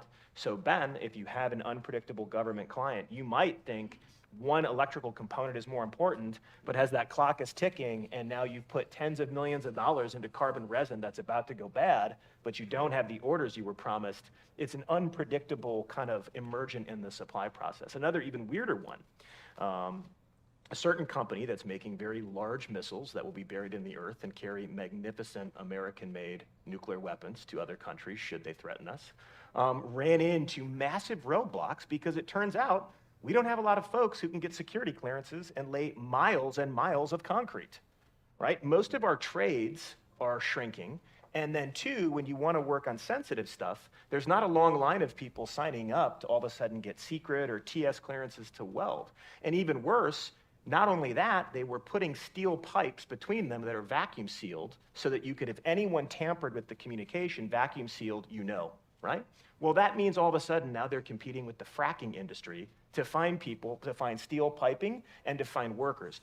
Neither of those two things were on their original plan for a stable known weapon system, something that's been built for generations. So I just bring that up, and I think sometimes these supply chain bottlenecks are actually more unpredictable than we think, and it even gets more complicated when there's a lot of small and medium-sized businesses all competing for those same parts, because now it makes some of the pricing of that so in flux, but I've got no dependable signal from the government that it makes for a huge business challenge. And the only thing I can see to simplify it is to kind of get that clear, transparent data flow so you can accurately price it or at least assess the risk. Yeah, this is a tough one because, like you said, Ben, it ebbs and flows. And I feel like you guys are probably going to experience that. If you probably already have with different things. You know, for a while with the Blue UAS program, it was flight controllers. No one could get their hands on flight controllers. And then the other challenge was, if I'm going to buy this component, if I'm a small drone vendor, if I'm going to buy this component, is it going to be cleared for use? Is it going to comply with the law and cybersecurity standards for me to be able to use it? And so businesses were having to take a risk on choosing a system that they believed, based on their own diligence, was going to meet a standard. And there were cases when it didn't. When it was uncovered that it had a flaw or had a component that came from China, that we couldn't allow, that the law, again, didn't permit the United States government to field. And so there are a few solutions in there, and they're probably not novel at all, but I'll mention them. Like, one is a little bit of creative contracting. When you go into an agreement with the government and you have those long lead items that, okay, I don't actually need this for 9 months, but I know it's going to take 9 months to get it. It's expensive. Can you include a CLIN early in your contract for that bill of materials for specific end items? And we've done that before to really help out some of these small businesses, again, because their cash flow is so like they need that cash flow. They can't wait until 9 months when they actually deliver the system to get paid 80% of the contract. They need a little bit early to handle some of those things. And another thing that, again, at DIU, we noticed that challenge with the supply chain and predictability, if it's going to be cleared or not, is we've decided to not just include end systems on the Blue UAS cleared list, but we're now including the components as well, so that vendors and government partners alike can look at that and know, okay, if I'm going to use component A, B, and C, they've already been cleared, they meet the standards, they're not going to be compromised, and I can put that in my system with confidence. And we've partnered with AVSI as well through their Green UAS program to share that data so that we can expand that list. As of yesterday, I think we're at 86 components. And the team has a list of more components that they're just going to continue to go through, and we're going to continue to add and update. That's hardware and software too. So it's not just a flight controller or a gimbal or a camera. It's also different apps, and maybe it's a photogrammetry app, or maybe it's some other analysis app that you can throw on your system. So we've done a lot of that, and we're hoping to continue to expand that again to create a little bit of predictability for the government and for the vendors in particular. Government definitely appreciates all that work. I remember staying up long nights just studying what a Pixhawk flight controller system was to understand what that meant to the community. But getting these blue and green subcomponents right is everything. So definitely a lot to overcome when it comes to the long lead items and getting the supply chain right. So I think I'll do one more official question from my panel, and then we'll turn it over to questions to the audience. So please be putting on your thinking caps and come back to us with some good questions. But something that's near and dear to, I think, all our hearts is having the right capability delivered to soldiers that's going to work when they want it to work, right? I think someone talked earlier today about the four-man team that's in Ukraine. Someone else also talked about what that footprint looks like, pilot, co-pilot, and I think there was two other ones. One might be the radio operator, and one might be there for support, the day and night shifts. There's a footprint, right? And the enemy is aware of that footprint when you start emanating energy, right? And then moreover, that's just you with the ground control station. You're all up around, your UAV, it could be a UGV, something's going to fly, maybe over the horizon, maybe low altitude, what have you. That's going to emit a signature, right? And it's a multispectral signature. It could be thermal, it could be, someone actually just seeing it with their naked eye, kind of like how a Stealth fighter was shot down in the 90s, right? Just electro-optical TV, or it could be radar, or it could be something else, right? Protecting the all up around that drone matters. So I guess I'm kind of curious what industry is doing to stay abreast of, threats in the Indo-PACOM theater, threats that's in Eastern Ukraine, or, the next threat that we're not even thinking about that probably we should be thinking about. So what does industry do to understand like GPS and now electronic warfare, and what are you guys doing to try to modernize and adapt to meet those needs? Yeah, at least for MAC, what we have been doing is the team have gone to Ukraine multiple times to really understand firsthand from the field how they are using it, what are the challenges, what are the failures, how fast are they iterating. So really learning firsthand from the field and saying, okay, how does our product solve that? Not only that, okay, what new technologies can be introduced to solve the future problems, right? So we are working extremely close with the field really to understand the problem statements and introducing new technologies as well as working with counter partners to introduce solutions. And as we identify solutions, we are sharing those as well. But, yeah. So this is going to sound like a shameless plug, and it's not. Actually, they come to think tanks and they sponsor studies is one thing. So there's very different types of studies, whether it's in an FFRDC or a think tank or even in government. But I've found that some of the, especially private equity-backed defense firms, are very savvy when it comes to ConOp development. I'm a huge planning nerd, so I appreciate sitting down with a whiteboard and figuring out kind of how we're going to sequence an operation, what does it look like. I've found, no offense to all of us in uniform, there are folks in industry who are frankly better at it. They understand the equipment more than we do. I mean, Dr. Greer and I was talking about this at breakfast the last couple of days. Our modern PME institutions does not require people to certify that they can develop ConOps with modern capabilities at all, period, at the individual level.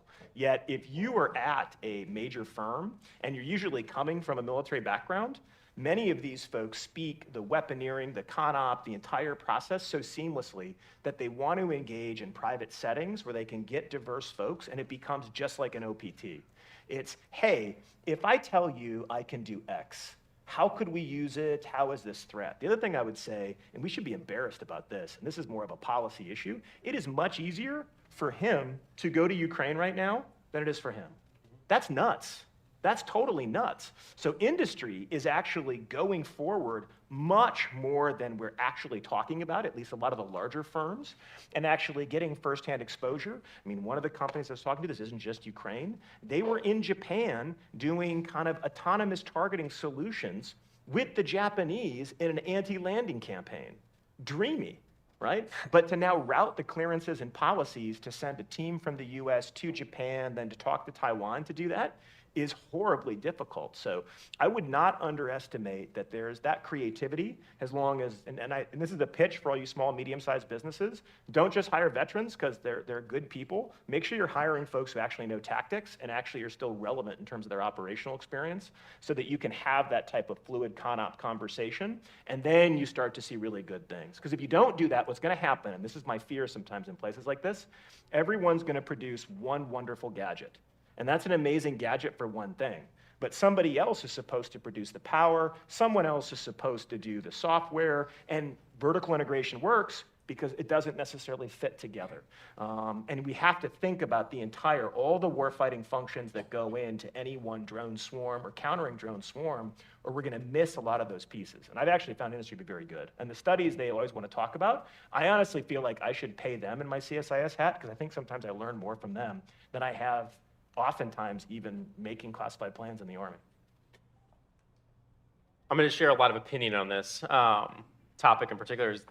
You brought up the point of like when Russia invaded Ukraine and firms are trying to go and get their systems out there to help, they couldn't through the government. Yeah. If you're not a program of record, doing foreign military sales is like impossible, and using any other sort of agreement, like it takes forever to get anything through if you can. So therefore, companies were spending their own money, like you just said, to go forward, to collect data and to improve their systems.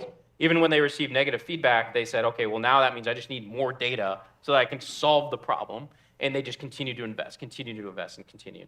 I think the government has a role that they can help here, because if the government is gonna ask for, hey, I want a drone that's hardened against EMI environments, like that doesn't just exist. I can't drive down the street here in Texas and be like, I'm gonna check into like the jamming range that's like 100 miles squared and see how my drone performs. Like that is a very novel capability. It's very expensive. It takes a lot of coordination because you have to work with the FAA, other parts of the government, et cetera, if you're going to turn all this stuff on.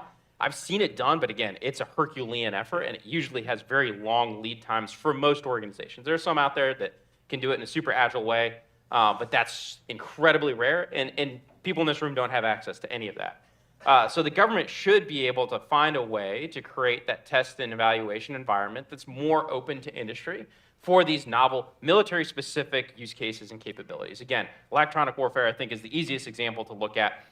Because again, like I'm not driving around, like I might lose signal driving around Austin somewhere, but that's not the same as like high-powered jammers turned on by an adversary that are completely screwing with my data link, or I have no GPS available through the constellations and I have to use other means to navigate. So again, it's right now, all of that risk is transferred to industry to figure out, and government is trying to hold industry accountable for those solutions without providing any sort of means or capability for them to actually like improve that. But then we say we need it, we want it. Like, how do you know? Like, prove it when they come in to do their pitches or RFPs. So I think there is a role for government to provide that robust test and evaluation at a high rate. It shouldn't be like, hey, we're going to do this once a year, come out to Human Proving Ground, for example, and like we can open it up and we'll have the jammers on, you can collect your data and register. It needs to be like a revolving door. It needs to be super iterative. As anyone that's building an autonomous system, because that's what you're doing in an electronic warfare environment, you're going to have this level of autonomy. Like you need to do that over and over and over again to collect the data to make your system work. Team, greatly appreciate those insights. I think as we shift forward to the Q&A from the audience, I'd be remiss if I didn't say or address, we're looking at each other, right? There's us on stage, but there's more of you out there. I just want to say, like, being acquisitions for the last 8 years, the relationship that the government has with industry matters, right? I recognize how difficult this business space is for you all to enter, and sometimes you have to unfortunately exit, right? Stay frosty. Know that the government has a lot of willing participants that want to build a relationship with you all, and that matters to us because we want to get this technology right. With that said, we'll turn it over to our first question. Yeah, really not a question. Mike Shepard, BAE, not really a question, just a comment to your last statement. So Army stood up an annual testing event at White Sands every September called Pentex. It's led by the PNT CFT out of Huntsville, and it's been going on since 18. So every September, it's open to all industry. Army, PNT, and C5ISR, who's represented here, regularly attend that. We who are in the PNT space are there every September. You got to pay your way to go. They set up all the jammers, all the spoofers. I mean, it's the place to go to test the stuff. You just got to pay your way to go. But it's available every year. And we have another question over here, or... Hi, Bogdan Okeana from Orbotics in Romania. I wanted to ask this question mostly for David, if the DIU has any plans to increase local capacity building production closer to conflict areas like Ukraine or East Asia. That's a great question, Bogdan. Thank you. I think DIU's role isn't necessarily to do that. Our role is to accelerate commercial technology for the Department of Defense and to grow at scale, to do that at the large volumes. I think there are some other offices out there. I don't know if anyone from like Strategic Capital is here. Like that's probably an office to talk to that's more focused on some of those problems. Again, we also work on problem statement and requirements kind of focused to be able to, again, grow at scale with partners like the Army and service, again, to help them accelerate this capabilities. We want to see that for sure. Some things that we're going to do that are aligned to that, adjacent to it, is we're really looking hard at what we can do in the advanced manufacturing space to provide different solutions and capabilities. But right now, that's really still in diligence kind of phase and finding exactly what we want to do. There's a million things you could probably do in that space, and we got to find the thing that is useful and not like just a good idea. And we're all the way in the back here. Yeah, Peter Maloney, Ultra Autonomy. I'd just like to, I understand the vertical integration is the way to go. Like if you want to make something cheap and have enough margin that you can stay in business. But you can't vertically integrate everything. You know, there's chips, there's camera sensors, all that stuff. You know, you're a SUAS manufacturer. You're a small player in a smaller market. and you're just a tiny fraction of the global market for those devices. In order to enable, and we've got these rules on top of us that we can't go to China to go buy our stuff, which DJI can, they can make it cheap. So in order to make things cheap and to widen the market for all those subcomponents, what do you guys think about broadening NDAA requirements on everything that the government owns and every employee, bringing an iPhone onto a government installation? That iPhone has lots of cameras on it, it's got lots of compute on it, but it's all manufactured in China. So it wouldn't necessarily be NDAA compliant. If you broaden that scope, you get more manufacturers in larger markets, having a signal, to manufacture in the US, and then we'd have more options to buy for our subcomponents in our UAS. What do you think about that?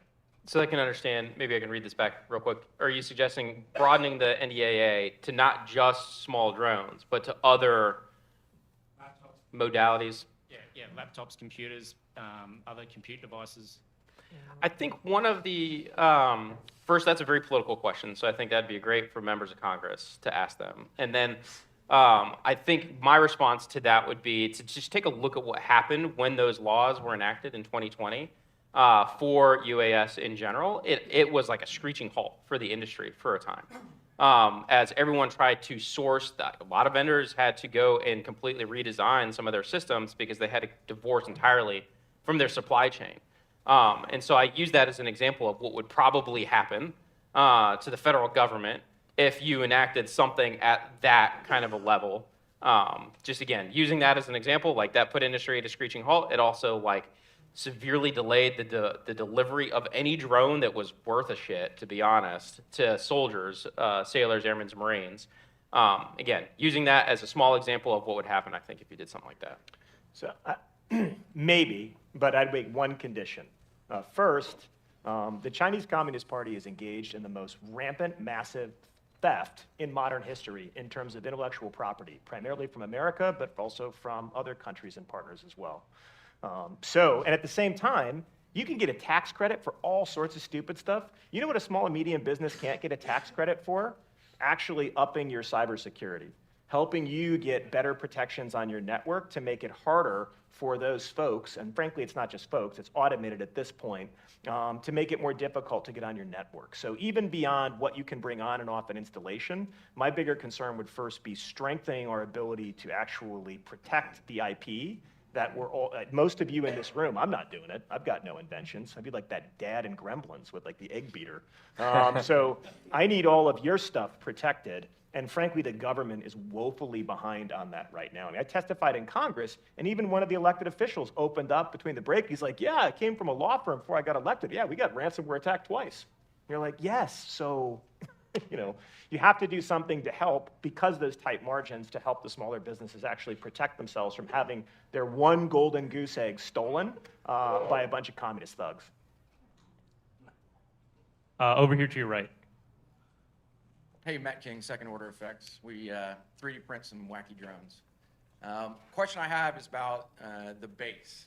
The reason that China is dominating so much right now is that they owned the civilian or commercial drone base. So what can we do, what can the government and the military do to start bringing that base back?